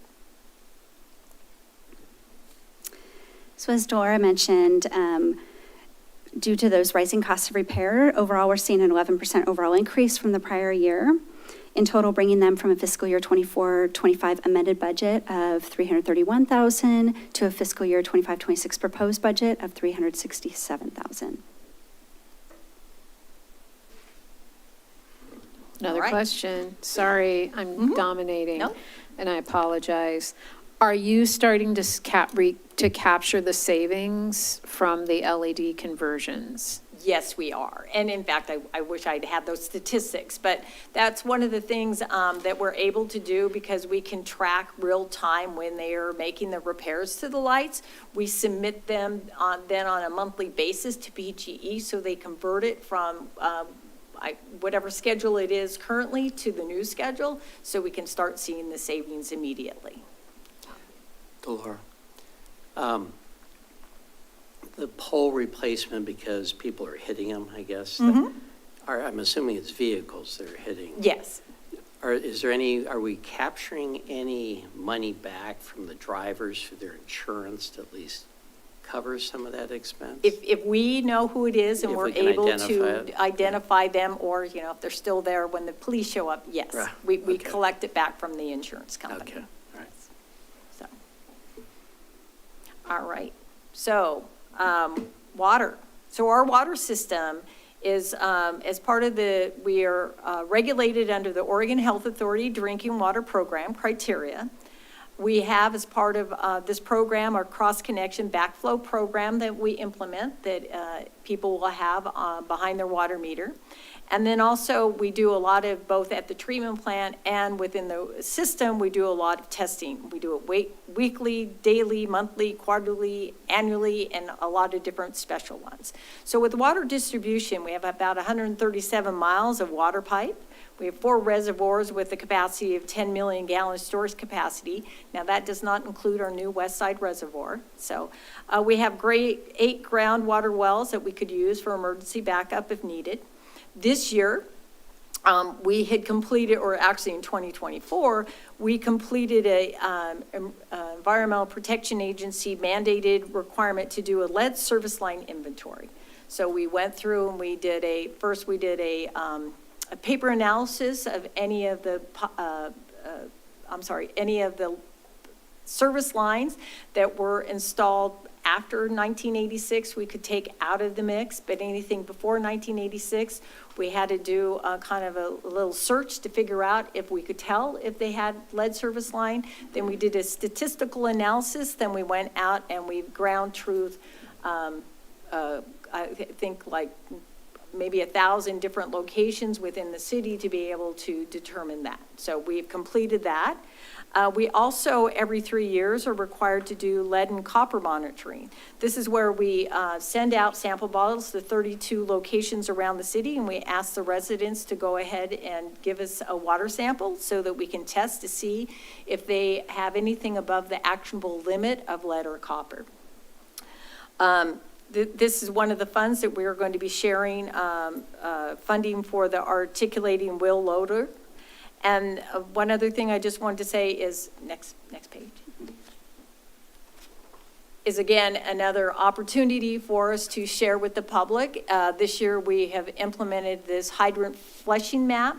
Right now what you're seeing is static, but if you go on the city's website and click on any of the boxes where you live, it would be able to inform you whether or not we are in your neighborhood at this time flushing hydrants. So that would give you a heads up in case you're seeing discolored water.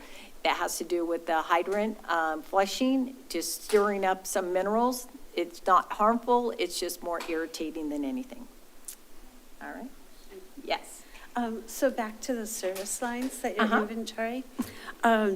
So let's say you discover some of the pipes that do have lead, and then they're connecting private lines to the buildings, like let's say a residential building. Do you notify that residents that potentially their line might also have lead? Yes. Or how does that work? Yes. So based on our analysis that we've done, we did not discover any lines that had lead in them. But had we would have, that would have been the next step, is to notify the property owner. Nice, thank you. All right. So for water distribution, as Delora mentioned, this includes the ad package for the articulating wheel loader that we talked about earlier, split across multiple operating funds, and reflects a 4% overall increase from the prior year. In total, bringing them from a fiscal year 24-25 amended budget of $1.8 million to a fiscal year 25-26 proposed budget of $1.9 million with no change in FTE. Okay, so the Willamette Water Treatment Plant here, we partnered with Veolia for the operation and maintenance of the plant, which went online in April of 2002. In 2024, we produced 1.99 billion gallons of water. So there you go. More of the regulations that we deal with this year, well, last year and this year, we are doing the unregulated contaminant monitoring rule, or UMCR number 5, which is we are required to test for 29 PFAS constituents as well as lithium. So we have to do 4 rounds of various testings. We've tested in December of 2024 and March of 2025, and both times we've come back with no indication of any of the constituents in our water. And we'll be doing 2 more of those. We also, Zach had mentioned we were doing the American Water Infrastructure Act recertification. That's where we're going to do a risk and resiliency assessment of our water system and follow up with an emergency response plan of how we're going to address anything that we find of concern in that. For this particular fund, there's a reduction in supply costs due to not having to do a replacement of our granulated activated carbon, which we typically do every 4 years. We are going to be doing an assessment of the filters to see, determine what is the best next step forward. And then, though we are asking for funds for repair and replacement of various assets at the city, routine maintenance items.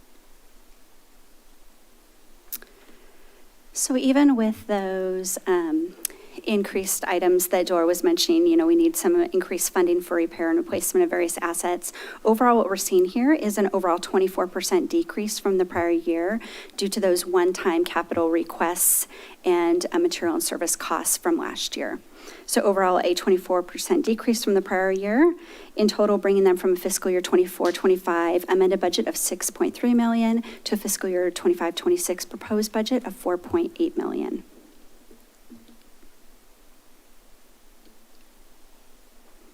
All right, so the wastewater system. Here, we get to comply with the Department of Environmental Quality, that they give us a permit for the National Pollutant Discharge Elimination System permit. We also do testing here weekly, monthly, quarterly, annually, all of the above. All right, so, let's see. No, I guess, I'm sorry. I thought there was another slide. Okay, so we partner at this treatment plant with Jacobs for the operation and maintenance. This particular plant at this time has a design capacity of 4 million gallons per day. In 2024, we treated 920 million gallons of water. We are in the process of renewing our MPDS permit with Department of Environmental Quality. It is something that occurs every 5 years. So in this fund, we're asking for some money to replace a server rack for our SCADA equipment, as well as performing our triannual asset inspection, and then also do some preparation work for our 5-year renewal of the operations and maintenance contract. So we signed an original contract for 15 years with a 5-year extension, and coming up this next year is we'll be hitting 15 years, and so we're looking at doing that extension. So with the projects that Delora outlined, overall this budget reflects an overall 8% increase from the prior year, in total bringing them from a fiscal year 24-25 amended budget of $3.6 million to a fiscal year 25-26 proposed budget of $3.9 million. I had a quick question on wastewater treatment. So in the budget book, there's a photo of the Wilsonville High School students touring the plant. Mm-hmm. Does that happen every year, or was this a special opportunity?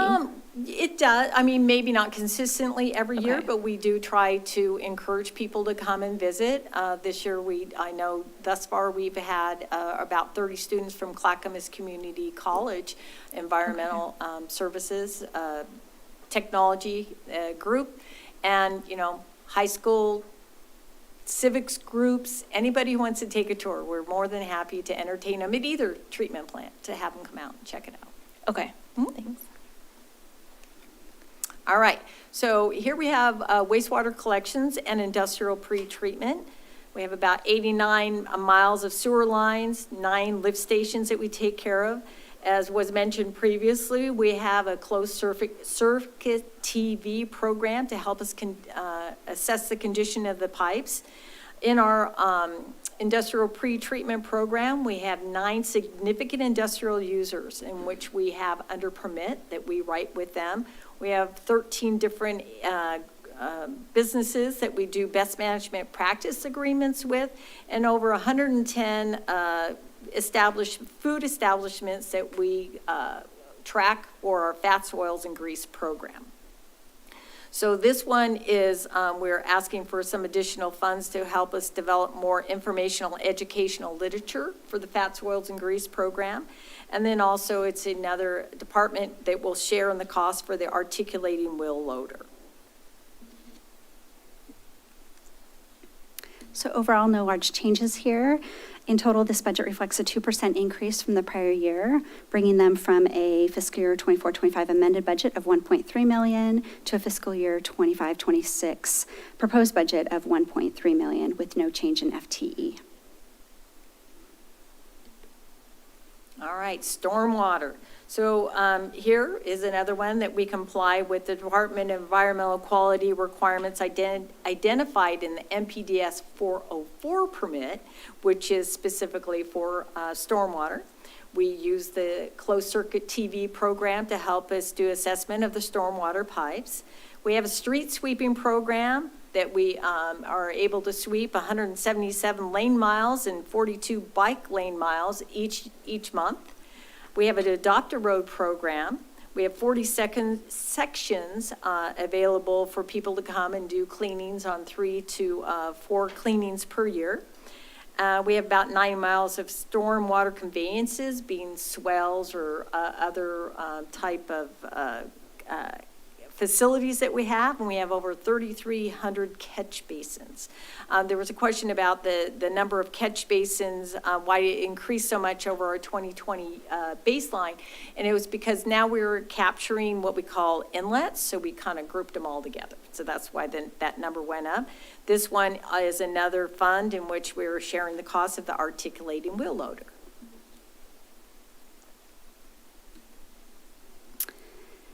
So stormwater altogether reflects an overall just 3% increase from the prior year, bringing them from a fiscal year 24-25 amended budget of $1.3 million to a fiscal year 25-26 proposed budget of $1.4 million with no change in FTE. And I just want to leave you with, we're going to be celebrating this year's National Public Works Week with the theme of people, purpose, and presence. So during May 18th through the 24th, I guess you can't really hug a public works professional, but you could tell them congratulations. That's it for me. And that concludes the Public Works portion of this presentation. Before we turn it over to Keith, do you have any additional questions for Delora? Delora, I do have a question for you on stormwater. So do we work with developers on requiring like bioswales or anything like that as additional collectors for stormwater? Well, that is part of their the program, and I would actually leave it to maybe engineering or planning to better describe how they come to agreement as to what that looks like. And like impervious, like impervious pavement, isn't Yeah. that what it's called? We Things have like that? Public Works standards, and those are constantly being updated. I think they're being updated right now. Yeah, So, great. I mean, They're- that is an option, so it kind of depends on what they're trying to do. Wonderful, thank you. Uh-huh. And with that, we will turn it over to Keith. Okay, so we have one final department for tonight, and it's our transportation department, which encompasses both SMART and as well as fleet. So we'll have Dwight Brashear, Transit Director, speak on transportation. All right, this is what you've all been waiting for. I know, it's an exciting topic. Good evening, Chair Moore. Budget Committee, my name is Dwight Brashear. I am the Transit Director, proud Transit Director for the City of Wilsonville, and we operate SMART. We are one department and 2 disciplines. I'm joined this evening in the back row there, cheap seats, Scott Simonton. Wave at him, Scott. Scott is the Fleet Services Director, and one thing that I will share with you about Scott is that he is one of the most tenured employees in the city. I think he's headed toward 28 years with the city of Wilsonville. So I am honored to have work side by side with Scott on both SMART operations and fleet.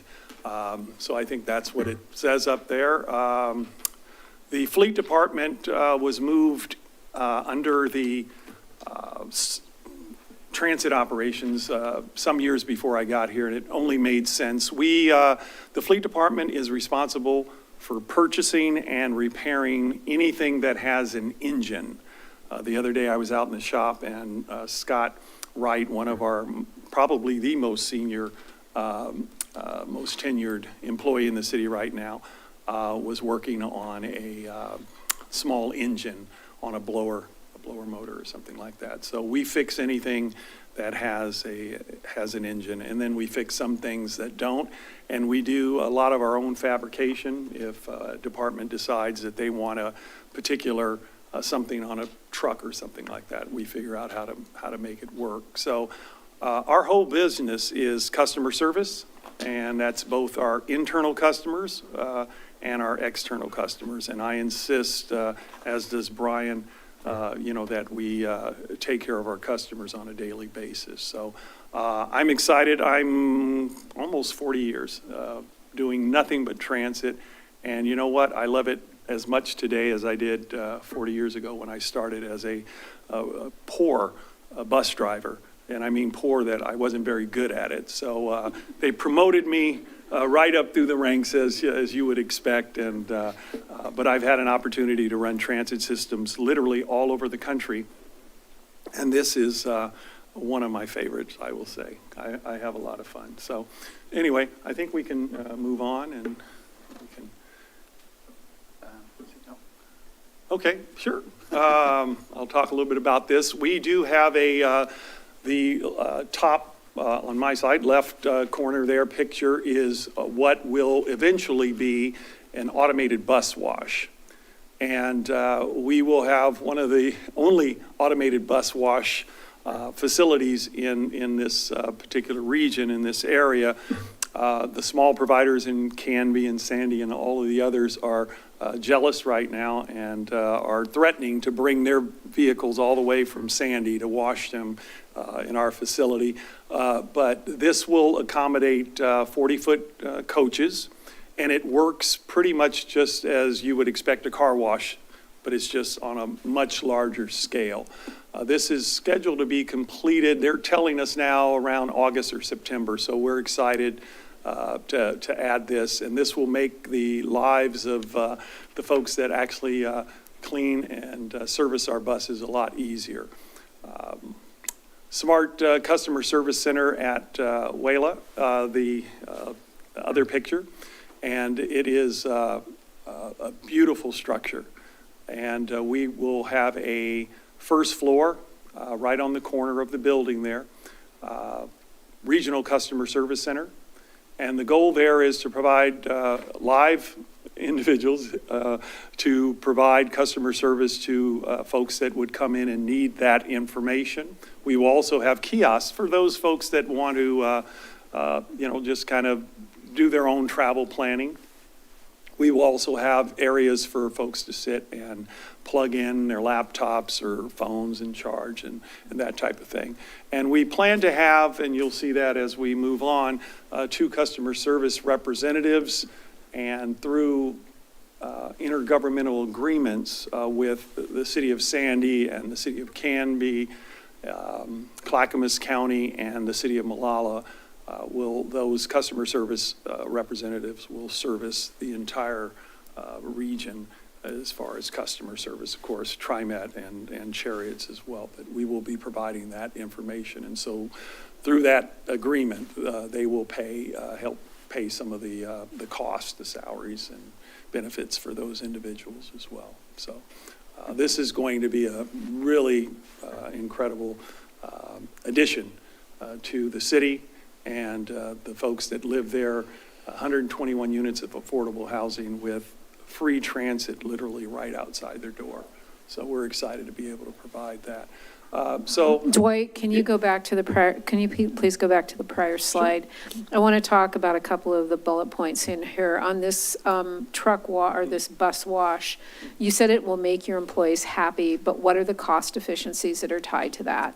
Well, it obviously less water usage, and it'll give the folks that clean the buses an opportunity to be more focused on some of the customer service components of cleaning a bus, which are the interior, the interior of the buses. But and Scott, why don't you come on up, Scott, because you know a little bit more about this. And while he's coming up, I just wanted to point out for members of the Budget Committee as well, is that Wilsonville Community Sharing, which is housed over here, they do a lot of our kind of service-related stuff, connecting people to resources. They will be moving from our building over there to this new facility, so it'll all be housed in that one building there. Which is really great news. Yeah, Scott can talk about some of the efficiencies that. The answer is that with the automated exterior wash, that allows the employees more time to do things like disinfecting handrails and deep cleaning the interiors and things. They're quite busy as it is. They have to kind of rush sometimes to get all those vehicles done every night. So Part of the goal of this was to give them more time to kind of up the standard of the interiors of the vehicles. Yeah. And the question of replacing, this doesn't replace anyone. This just gives them another tool, because we clean the buses. We require, Scott and I, daily. Every bus is cleaned every day. My question was more directed to the financial benefits to it. But it sounds like it's more allowing a deeper clean into the buses, which may not be happening right now. Well, yes, but not to the extent, I ride the bus every day to and from work. And so Scott will hear from me, not on a regular basis, but when I see something that is not quite up to what I believe our standards are. Scott and I will talk about it, and usually it's addressed, within, a very short time, so. And whether that's graffiti or other things, we don't like to leave our buses in that state. This doesn't look like it's an inexpensive cost so for us to build that. It looks quite elaborate. Does it also allow us the ability to clean some of the fleet vehicles? Well, they have their own. I know they have their own wash right over at Public Works. Right. So this is just for buses. Well, it could be used if they had, the Vector truck or something, and it was, it can't be? Okay, then it can't be. Not with the hoses and Okay. things on Right. top. Okay. It's specifically for buses. It's specifically And there will be designed for buses. efficiencies and cost savings from the water that's Water, used. yeah, that's Okay, primarily. good. it. And that's something we can measure, like, from yeah. one year Yeah. to the next, we can come back Yeah. a year later and say, Right. we saved this many gallons of water, which, Right. because they pay for their water. We don't give Yeah. it to them for free, so there will Right. be some budget savings there as well. Great, Right. thank you. Yeah. My next question is regarding the customer service center at Vuela. Are you staffing that with current employees, or will these be new hires? That's part of our ad package.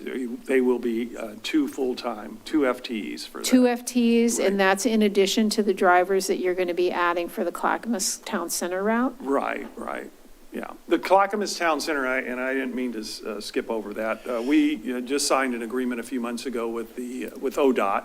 ODOT is probably this month will identify a contractor to go out and start preparing the shoulder. They have to move some of the rumble strips. We will have access to more shoulder than we do currently between Wilsonville and Tualatin, all the way out to Clackamas Town Center.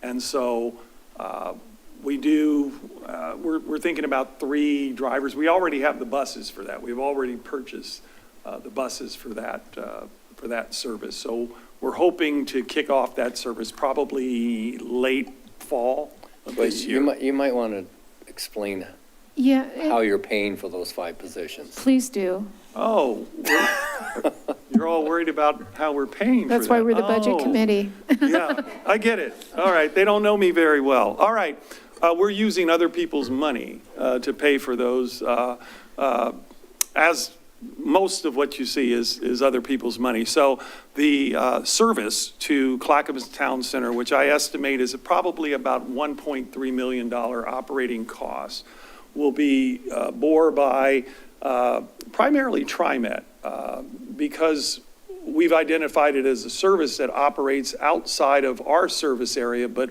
well within TriMet's service area. So as part of a regional coordination program that TriMet offers, this particular route is eligible for that funding. And so we being smart would pay for the percentage of that service that operates within our service district. And if you're thinking about a route that goes from Wilsonville to Clackamas Town Center, the majority of it is outside of our service area. I'd say probably a 90-10 split. So 90% of the operating costs will be paid for by TriMet, as they do for the route that goes to Tualatin. Why Clackamas Town Center? We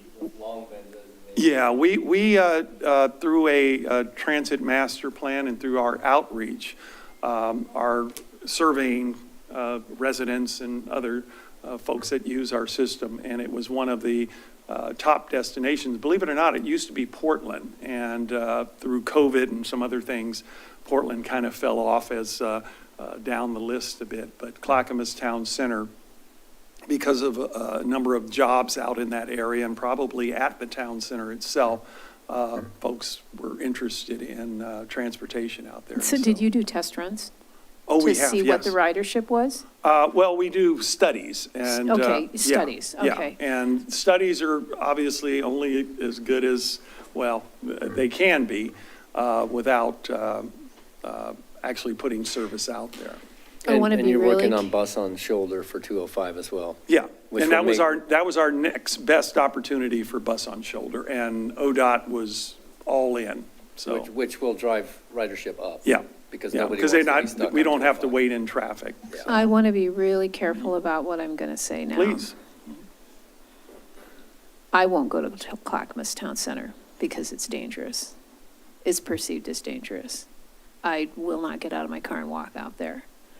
I question why we are choosing Clackamas Town Center versus something like Washington Square or something like that. It is, it not only, it just seems to be a very challenging route. Yeah. Well, I think, based on the work that I've done and even talking to TriMet, they understand the perception. And with that, they've increased their security, police force, or whatever you want to call it, at the town center transit center there. So they actually have a substation there. And they actually, in recent committee meetings, are touting the drop in whatever crime existed. When we were doing our research, that didn't come up as an issue. SMART has never had the same perception as far as safety as some of the other Is the transit route, agencies. is that a no-charge route? Yes. So, again, I'm going to be really careful what I'm going to say, but not only does it take people to Clackamas Town Center, it also brings individuals that are at Clackamas Town Center to Wilsonville. That's correct. Yeah, public transit is For free. kind of, it kind of works that way. And, but, we run service to Salem 5 days a week. And there, some people would express concerns about that because what you see in Salem is not what you see in Wilsonville. And our experience has not, even with our free service, we have not experienced any of that. So, not to say it couldn't happen, but we have not seen it. And I think the fact that we run a fare-free service, I can tell you, all of the other transit agencies that I have run across the country, Chicago and DC and Las Vegas and Los Angeles, San Diego, I have never not had operator harassment, operator assaults until I got here. And part of that reason, the driver primarily, is the fact that we don't charge fares. And I have seen drivers beaten really badly over a dime. They didn't, the customer was short a dime, the driver insisted the person pay a dime, and then the fight ensues. We don't have that problem here. And I knock on wood, I think it's just, something that I'm very proud of the folks that use SMART because the drivers are very courteous, and then our customers in turn are courteous. So we don't see the same things on our service right now that TriMet and Chariots and some of the others. It just doesn't exist for whatever reason. I don't question it. I just support it. Yeah, you're welcome. And of course, then the last thing, and I didn't mean to skip over this stuff, the new electric cutaway we've ordered, which will probably be the first electric cutaway, which is a smaller vehicle that you see running around Wilsonville. You have the Class A vehicles, which are the larger vehicles, and then a cutaway is a smaller. So we believe we're buying the first cutaway here in the state of Oregon, and then we just received the first trolley, electric trolley would be the first in the state of Oregon as well. And you should see those in service here pretty soon, so. I have a And question. all with other people's money, yeah. So back on Shoulder on the Road program. So from Wilsonville to Clackamas Center, you have the Abernathy Bridge. Yes. So will the bus merge into a lane, or is there still shoulder that we can drive the bus on? Well, good question. We've been working with ODOT to try to figure out the Abernathy Bridge and what that's going to look like. Probably right now, it would merge back into traffic going across the bridge. But down the road, there may be an accommodation made. But we've got enough, I believe, shoulder between, good shoulder, especially if you look at between Stafford and 10th, that would be 10th Avenue would, or 10th Street or whatever, it would be one of our stops there right off the freeway. This particular route will only go less than a quarter mile off the interstate before it gets back on.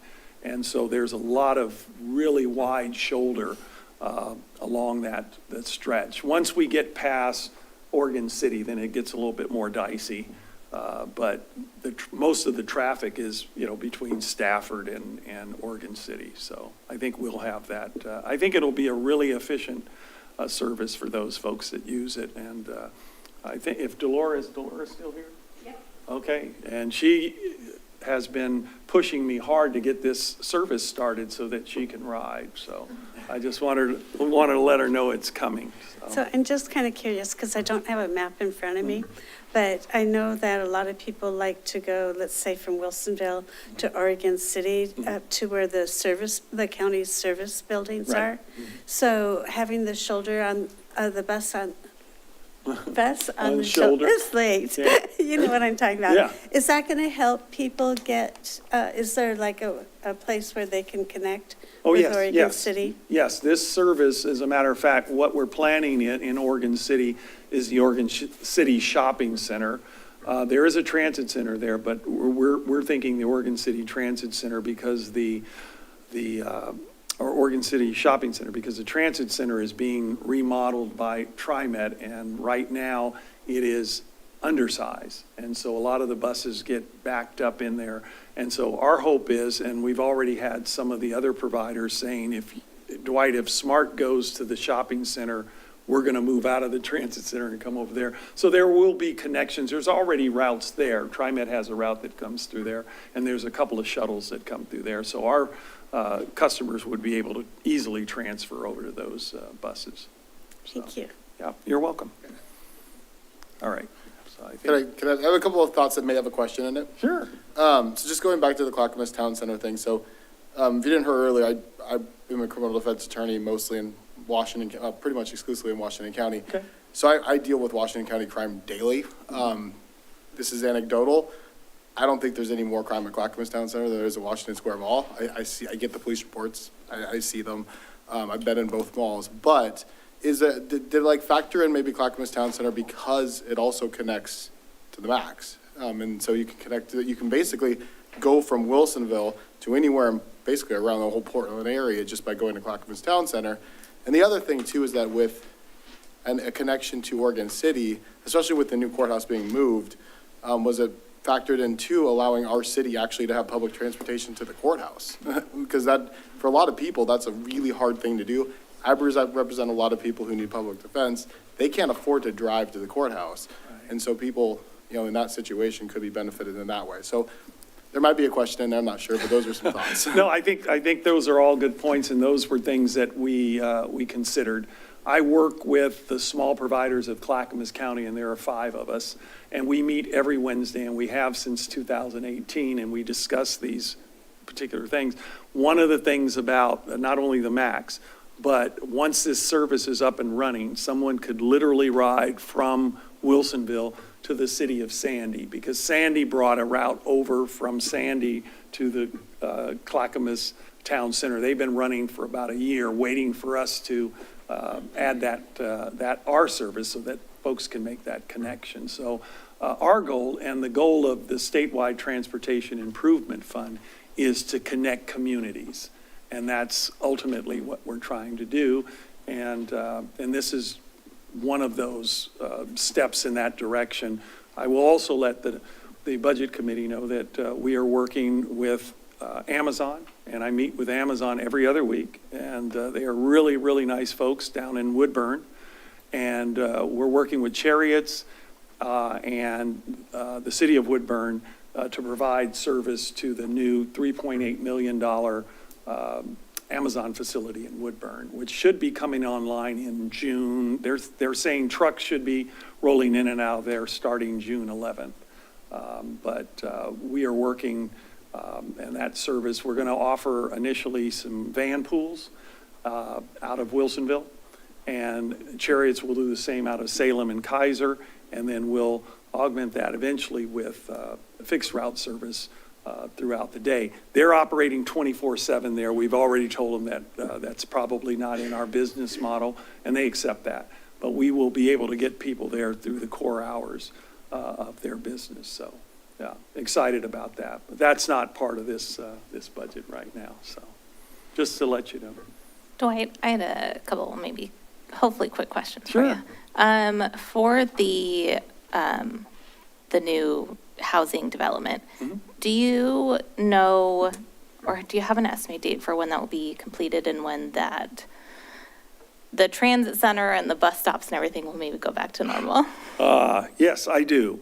The bus stop should be going back to normal probably over the next, I said 5 months, 6 months. Okay. The fence between, that's dividing, that's keeping us out of the construction area will come down as they start, especially as they start to do most of the interior finishing work.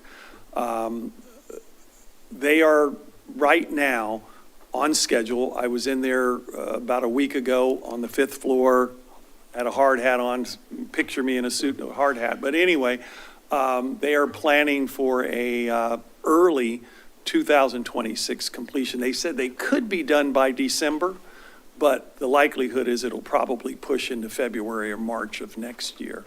But we hope to get our bus stops back to normal in the next 5 months, 5 to 6 months, something like that. Yeah. And then for that bus wash, did you say when that's anticipated to be ready? They are telling us right now that it will be completed around August or September of this year. Okay. So I ride the 1X a few times a week, so I'm excited for the additional deep cleans that can be done of the interior. There So you go. I'm looking Yes, forward to that. Absolutely. And I would argue we have some of the cleanest buses that I've ever seen, and they're still, my standard and Scott's standards are a little high. So, yeah. So we're gonna. I appreciate that very much, and we're gonna up our game a little bit on that. So. Yeah. And I just wanted to say with the Clackamas Town Center bus on the shoulder route, I'm excited about that. I know that, especially since it's going to be a free route, that additional stress and worry that can take off someone for having that transportation option available to them, that's going to be great. And you were talking about like Wilsonville to Sandy or Sandy to Wilsonville, but it could really be to Salem with the 1X. Of course. So it's Yes, that's true. a long part of the state. Yeah, and I can tell you West Lynn is probably the happiest, city between here and there because they've been desirous of service. They've actually invited me down to a city council meeting to talk about, and of course that's above my pay grade, but I love talking about transit.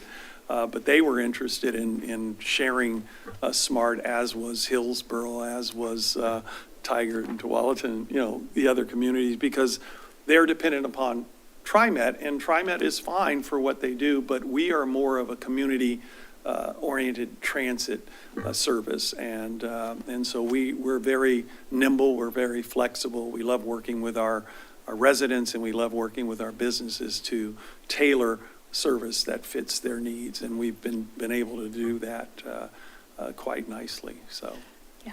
I'll just comment, Dwight, as I've gone to the Clackamas meetings like C4, where all the leadership, the mayors and the county commissioners attend, and also the Washington. And Dwight's kind of the rock star, that's in there, and I almost worry someone's going to try to steal you from us. Right. But they benefit from your expertise and your contributions, and we're so lucky to have you. Well, I appreciate it. I think it's the hats. Yeah, that's not happening, Brian.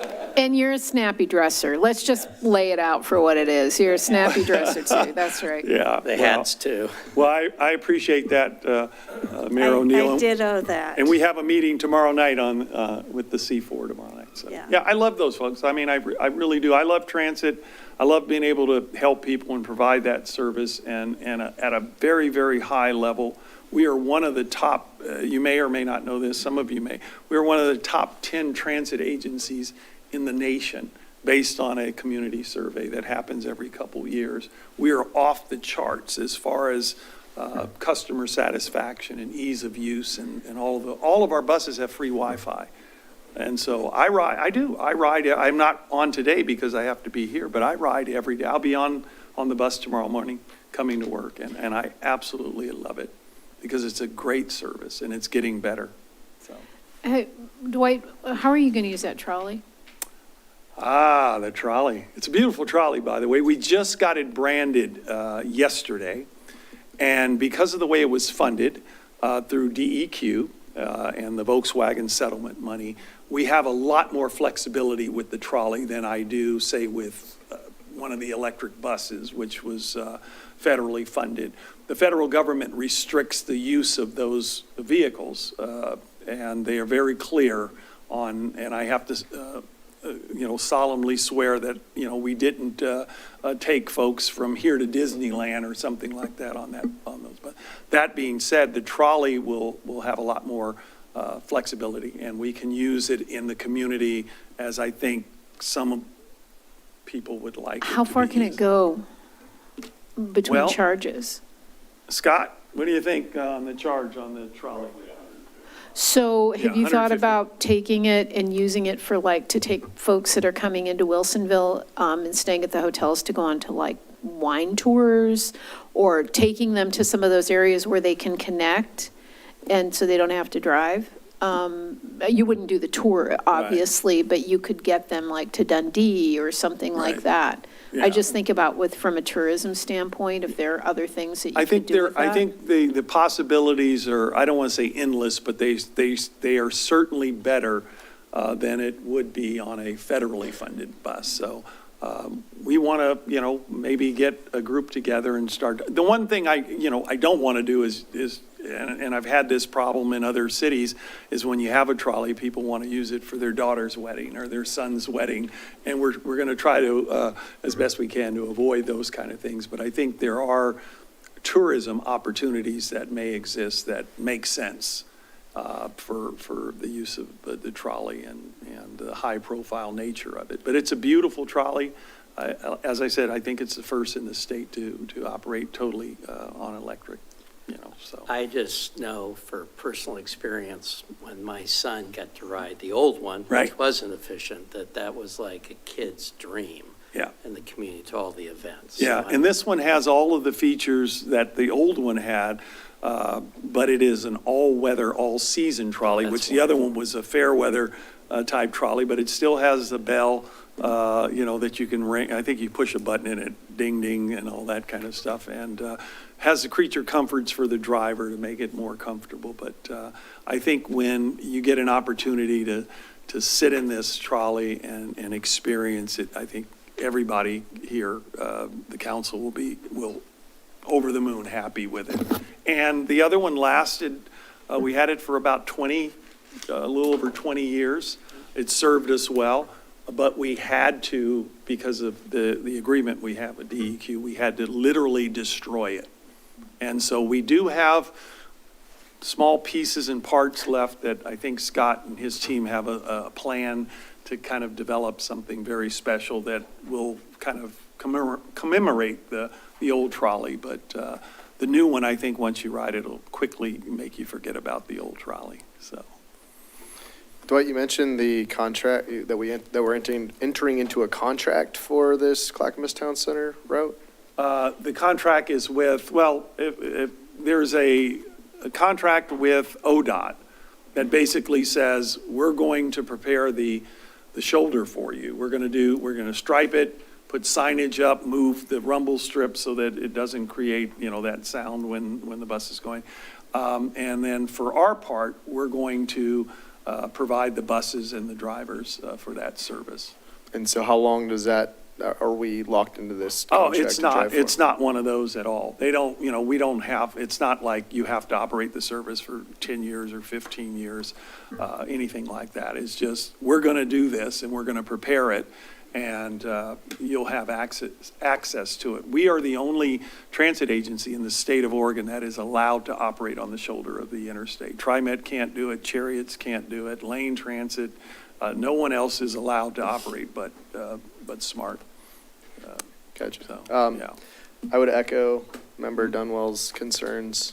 I was at my son's Christmas pageant, and one of the other kids' parents going to be there because he was investigating a gang shooting at Clackamas Town Center. Also, your description of the transit-oriented development welcome center there, a place for people to come rest and charge their phones. Sounds like a pretty big invitation for people to come and spend their day there. And it might not be people that some of the neighbors want as their neighbors. So I echo those concerns. Right. Well, again, I think, having worked in public transit for a number of years, I know the importance that transit plays for all people. And, whether you're, a person that is without a home or a house, unhoused, as they like to say, or you're a person that has a beautiful house, it doesn't matter to me. We carry everybody, and it's what we do, and I know our drivers take that to heart. And if there's somebody out there that we can help, because we don't experience the same types of passengers for whatever reason that some of the other agencies do, but we're always looking to help in whatever way we can, and try to connect people with services if we can do that. And I think the TOD, the transit-oriented development, will have some of those elements right within the walls. Our neighbors will be community sharing. We have literally an office right next to ours that is a social worker that will be there to help not only the residents that may need that type of service, but for folks that are at the transit center. So I think it's going to be a healing place. I really do.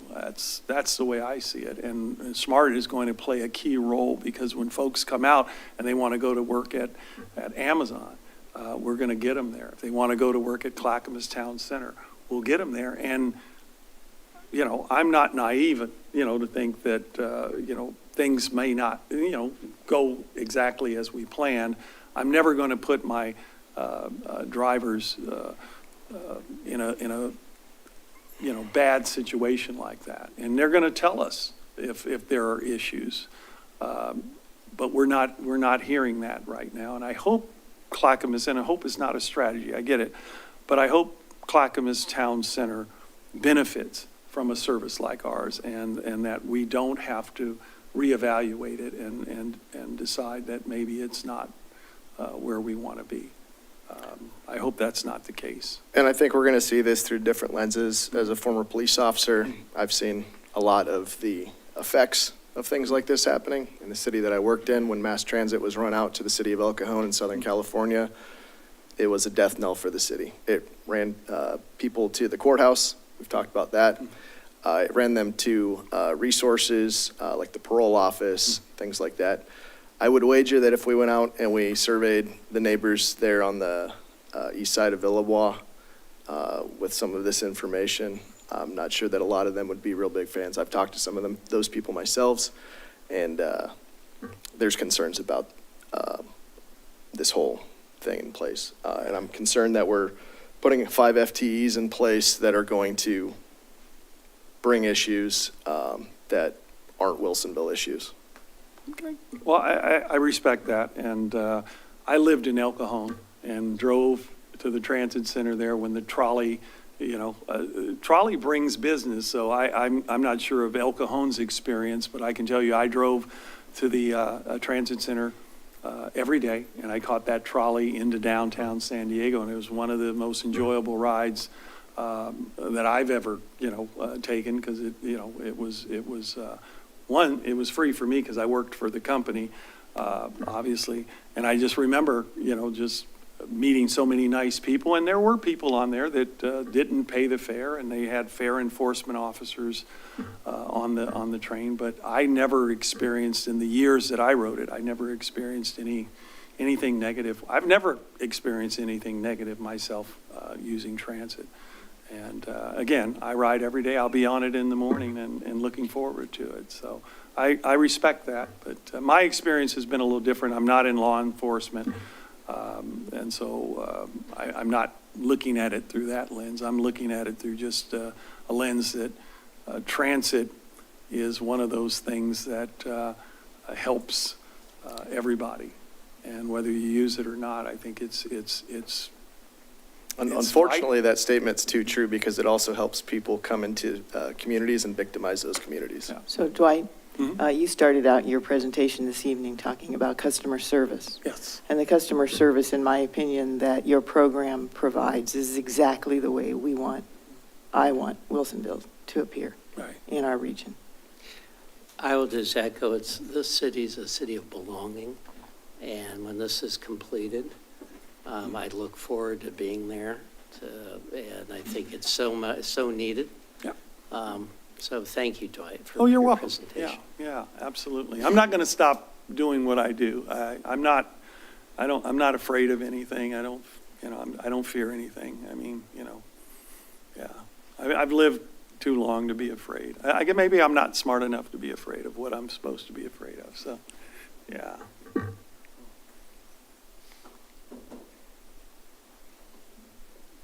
All right, so just some of the funding sources, not a huge deal here. We're expecting about $1.8 million in grants, primarily STIF grants, and then the electric cutaway, $249,000. So, and then it shows the local match of $121,000.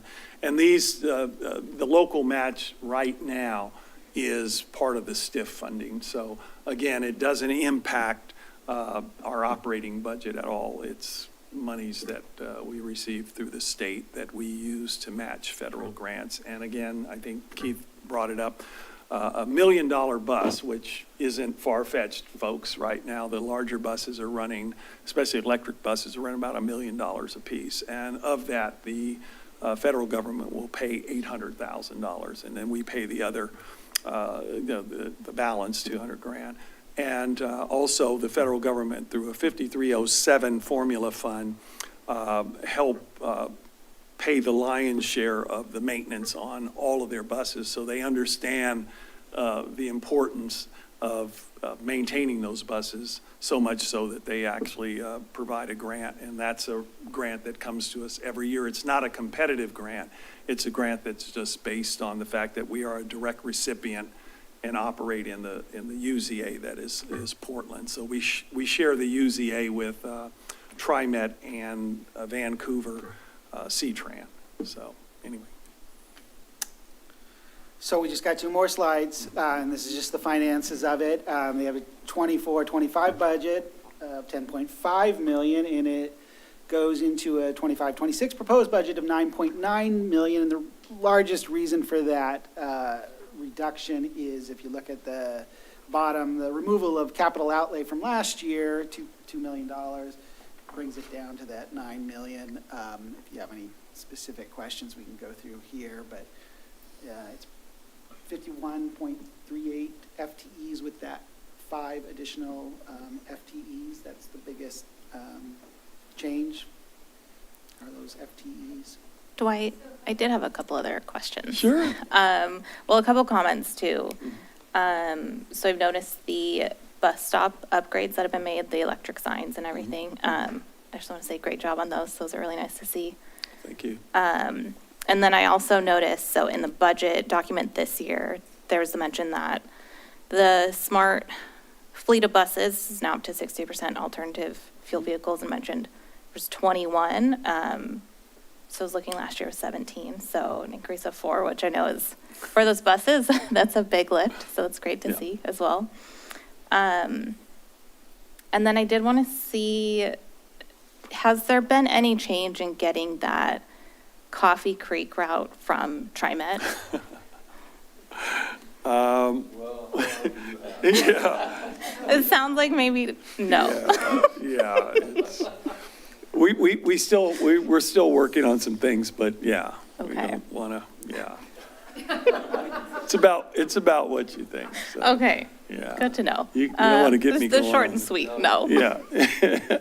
Yeah. And then I just wanted to follow up because you had mentioned that, you know, with smart kind of transit in buses, that you didn't want to speculate on why maybe it was better than the other ones in terms of the environment on the buses and stuff. But I mean, just last month I was on Smart Chariots and TriMet, and I've ridden them all before.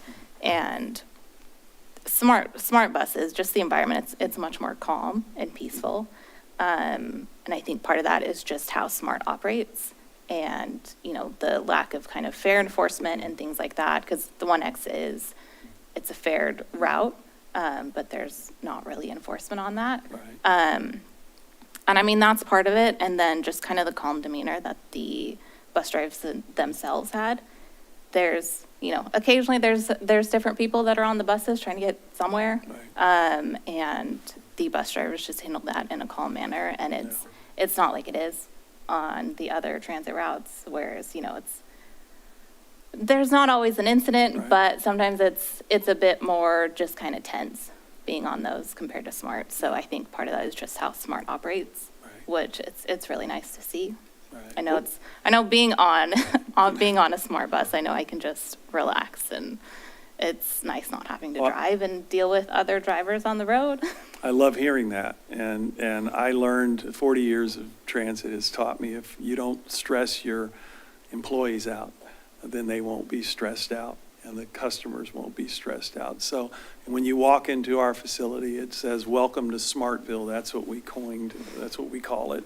And we have that attitude, and it's a special place. And, you know, not everybody is happy-go-lucky, but those folks are few and far between, and they don't last long. If you come in, you know, with a bad attitude, you're going to be overwhelmed with all the cheerfulness and all the things that go on that make a place a special place to work. And it's an incredible, so I'm not surprised. Again, I ride every day, and I look forward to it, so. Yeah. Yeah. And then for the kind of the housing development that's being built, as someone who rides the buses a few days a week, I'm there, I'm involved in it. Sometimes I park at the transit center, sometimes I walk. I don't have any concerns. Of course, like if something happens, I will make that known if there are issues, because Yes. I want to feel safe to park there. I want to feel safe to walk there and walk home. And it's, you know, I live in Villebois. It's no concerns, haven't heard any concerns, but definitely I think it's good to go in, you know, with the mindset of hoping that everything works out. And then people who do use those services, and if they are impacted like me, people are going to say something, and Right. changes will be made if necessary. I don't want you to ever go away from riding the bus, and I can tell I you, love it. Chief Werps and his team do an excellent job of responding. And usually our calls are for help to help the individual that seems to need a little bit more help than we can give them. We don't have calls for, you know, emergency, you know, like somebody's causing a problem. It's usually we see somebody in need, and the officers, and now we have what do they call it? What's Brenda's position? We have a behavioral health person that responds to these things as well. And she's been part of our training. We do an annual training, and she's been part of that. And so our drivers are equipped with all kind of tools to help our customers that need a little bit extra help. So please keep riding. And if there is ever a problem, you know, call me, reach out, and let me know. I want to know about it. So we'll fix it. Yeah. Yeah. Well, thank you. I'm, as someone who's very eco-conscious. I'm excited about all these upgrades and additions that Transit's doing, especially with Smart. Right.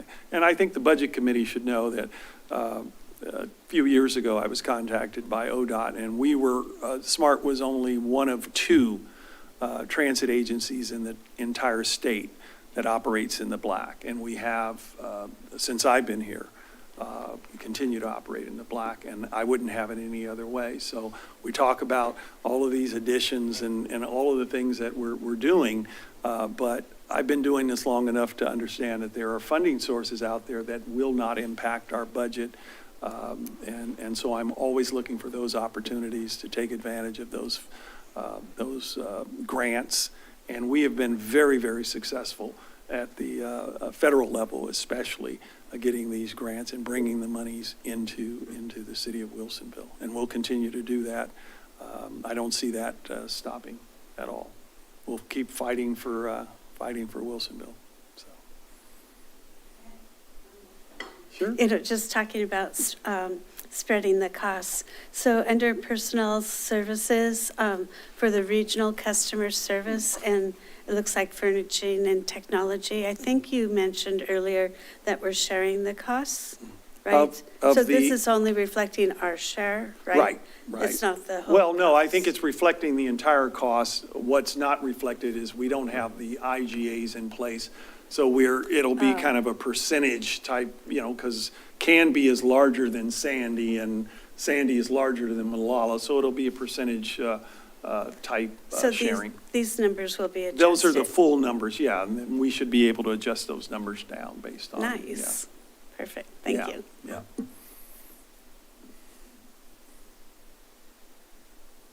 And that would conclude the transit portion, and then we just have this one last slide. The fleet, because Dwight also oversees the fleet, has a 24-25 budget of $2 million and a proposed budget for next year of 2.5. Same 9 FTEs. The main delta here is there's the fleet fund. It charges out the department's for eventual replacement of existing vehicles. So that $532,000 are vehicles that have reached their tenure with the city. We've built up the reserve. It's time to replace them. And that's what is happening there. As well as within that, there is a lift replacement over there at Fleet too. It's a smaller portion of that. And then we back out the replacement vehicles from the prior year. So that's how we get to the 2.5. Any additional questions on fleet other than that? I do have one question, and it's not on fleet. I want to go back to those 2 FTEs for customer service at Vuela. They will not be busy all of the time. You're not going to have a lineup of customers all the time because you're a small operation. There's not. What are you going to have them do? Do you have other duties that you're going to be assigning to them? Oh, sure. Absolutely. Yeah. Could you just kind of really quickly tell me what else they're going to be doing? Because and the reason, Dwight, I'm asking this for a very specific reason. When I was going through all of the budget, what I saw was everybody's trying to be really lean, and they're not adding a lot of FTEs, and there you are. So I want justification for how those individuals are going to be fully employed. I get it with the drivers, but I want to look at those 2 customer service reps. Even though you're spreading out the cost among several other agencies, I want to take a look at what else will they be doing to justify those hires. I appreciate that. And I think what's important to understand is that the STIF, which is a statewide transportation improvement fund, requires expansion. And you're probably going to hear a lot more of that as we move forward because they're looking at in the TRIP 25, which is this big transportation bill, there is a component for transit in there. And they want to know how you're going to grow the system so that it expands.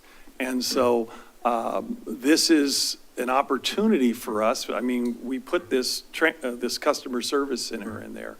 And to answer your question, there's all kind of tasks. Just to give you an example of one, right now, all of the calls that come in for transit information come into, and these folks are 2 dispatchers that are busy all day. answering calls and directing people and all of that,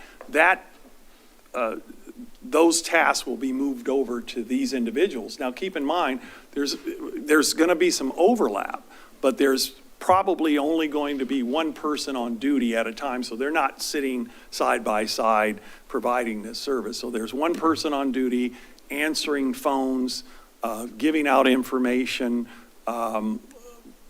With the other transit agencies, you add that call volume, because all of those calls will be one number. We call it Ride Clackamas, which is an agreement that we currently have on a website. One number does it all. So let's say you're on a bus, a Sandy bus, and you lose your umbrella. You call that number, it's going to ring into the transit center. There's a software that we share, and that information goes into that database. That information goes to Sandy, and they'll track down that umbrella, and the person will eventually get their umbrella back. But anybody that's looking for a trip planned anywhere in the region can call that number and talk to someone, and they will help them plan a trip. So I suspect that this person will be busy most of the day dealing with all of those types of questions and all of, things that you deal with on a daily basis dealing with transit. But it's going to lighten the load of some of the dispatchers, and so they can focus on the helping the drivers that are actually out in the service and helping some of the customers that are waiting for their rides, because we do dial a ride, and those calls come in constantly where's my bus kind of thing, or they cancel their trip. All of that stuff is being handled right now through dispatch. They'll continue to deal with our customers that have already scheduled trips, but then we need, we're going to move some of that stuff over to them, and so they'll be answering a lot of phone calls. We have high call volume throughout the day. Yeah. You're welcome. So if there isn't any additional questions, we can turn our part of the presentation back over to Chairman Moore to solicit if there's more public comment first, right? And then move for, continuing. Okay. So do any budget committee members have any more questions for staff at this point? Are there any members of the public who previously did not testify who now wish to testify regarding the 25-26 proposed budget? Hearing none. Does staff have any further presentation or comments at this time regarding the 25-26 proposed budget? No? Okay. So now I'd like to ask for a motion to continue the public hearing regarding the City of Wilsonville 25-26 year proposed budget to 6 p.m. on Tuesday, May 13th, 2025. So moved. And I think I'll second. I think I was informed, Amanda told me that if you could in your motion say a motion to continue the public hearing at 6 p.m. Yep. Yeah. She's not. Well, we used to get away with that. Thanks. All right. I move a motion to continue the public hearing to 6 p.m. on Tuesday, May 13th, 2025. Has been moved. Yeah, that would be my part. So you got it. All right. Can I hear a second? No, second. All right. Thank you. All right. So a motion to continue the public hearing at 6 p.m. on Tuesday, May 13th, 2025 has been moved by Mayor O'Neill and seconded by Member Dunwell. Member Dunwell. Any discussion? All those in favor say aye. Aye. Those opposed say nay. None. Any abstentions? None. Then that's been passed unanimously. So the hearing will be continued to 6 p.m. Tuesday, May 13th, 2025. And the record for public testimony will be kept open. Having no further business on the agenda, I adjourn the City of Wilsonville Budget Committee meeting at 9:16 p.m. Nice job, Council.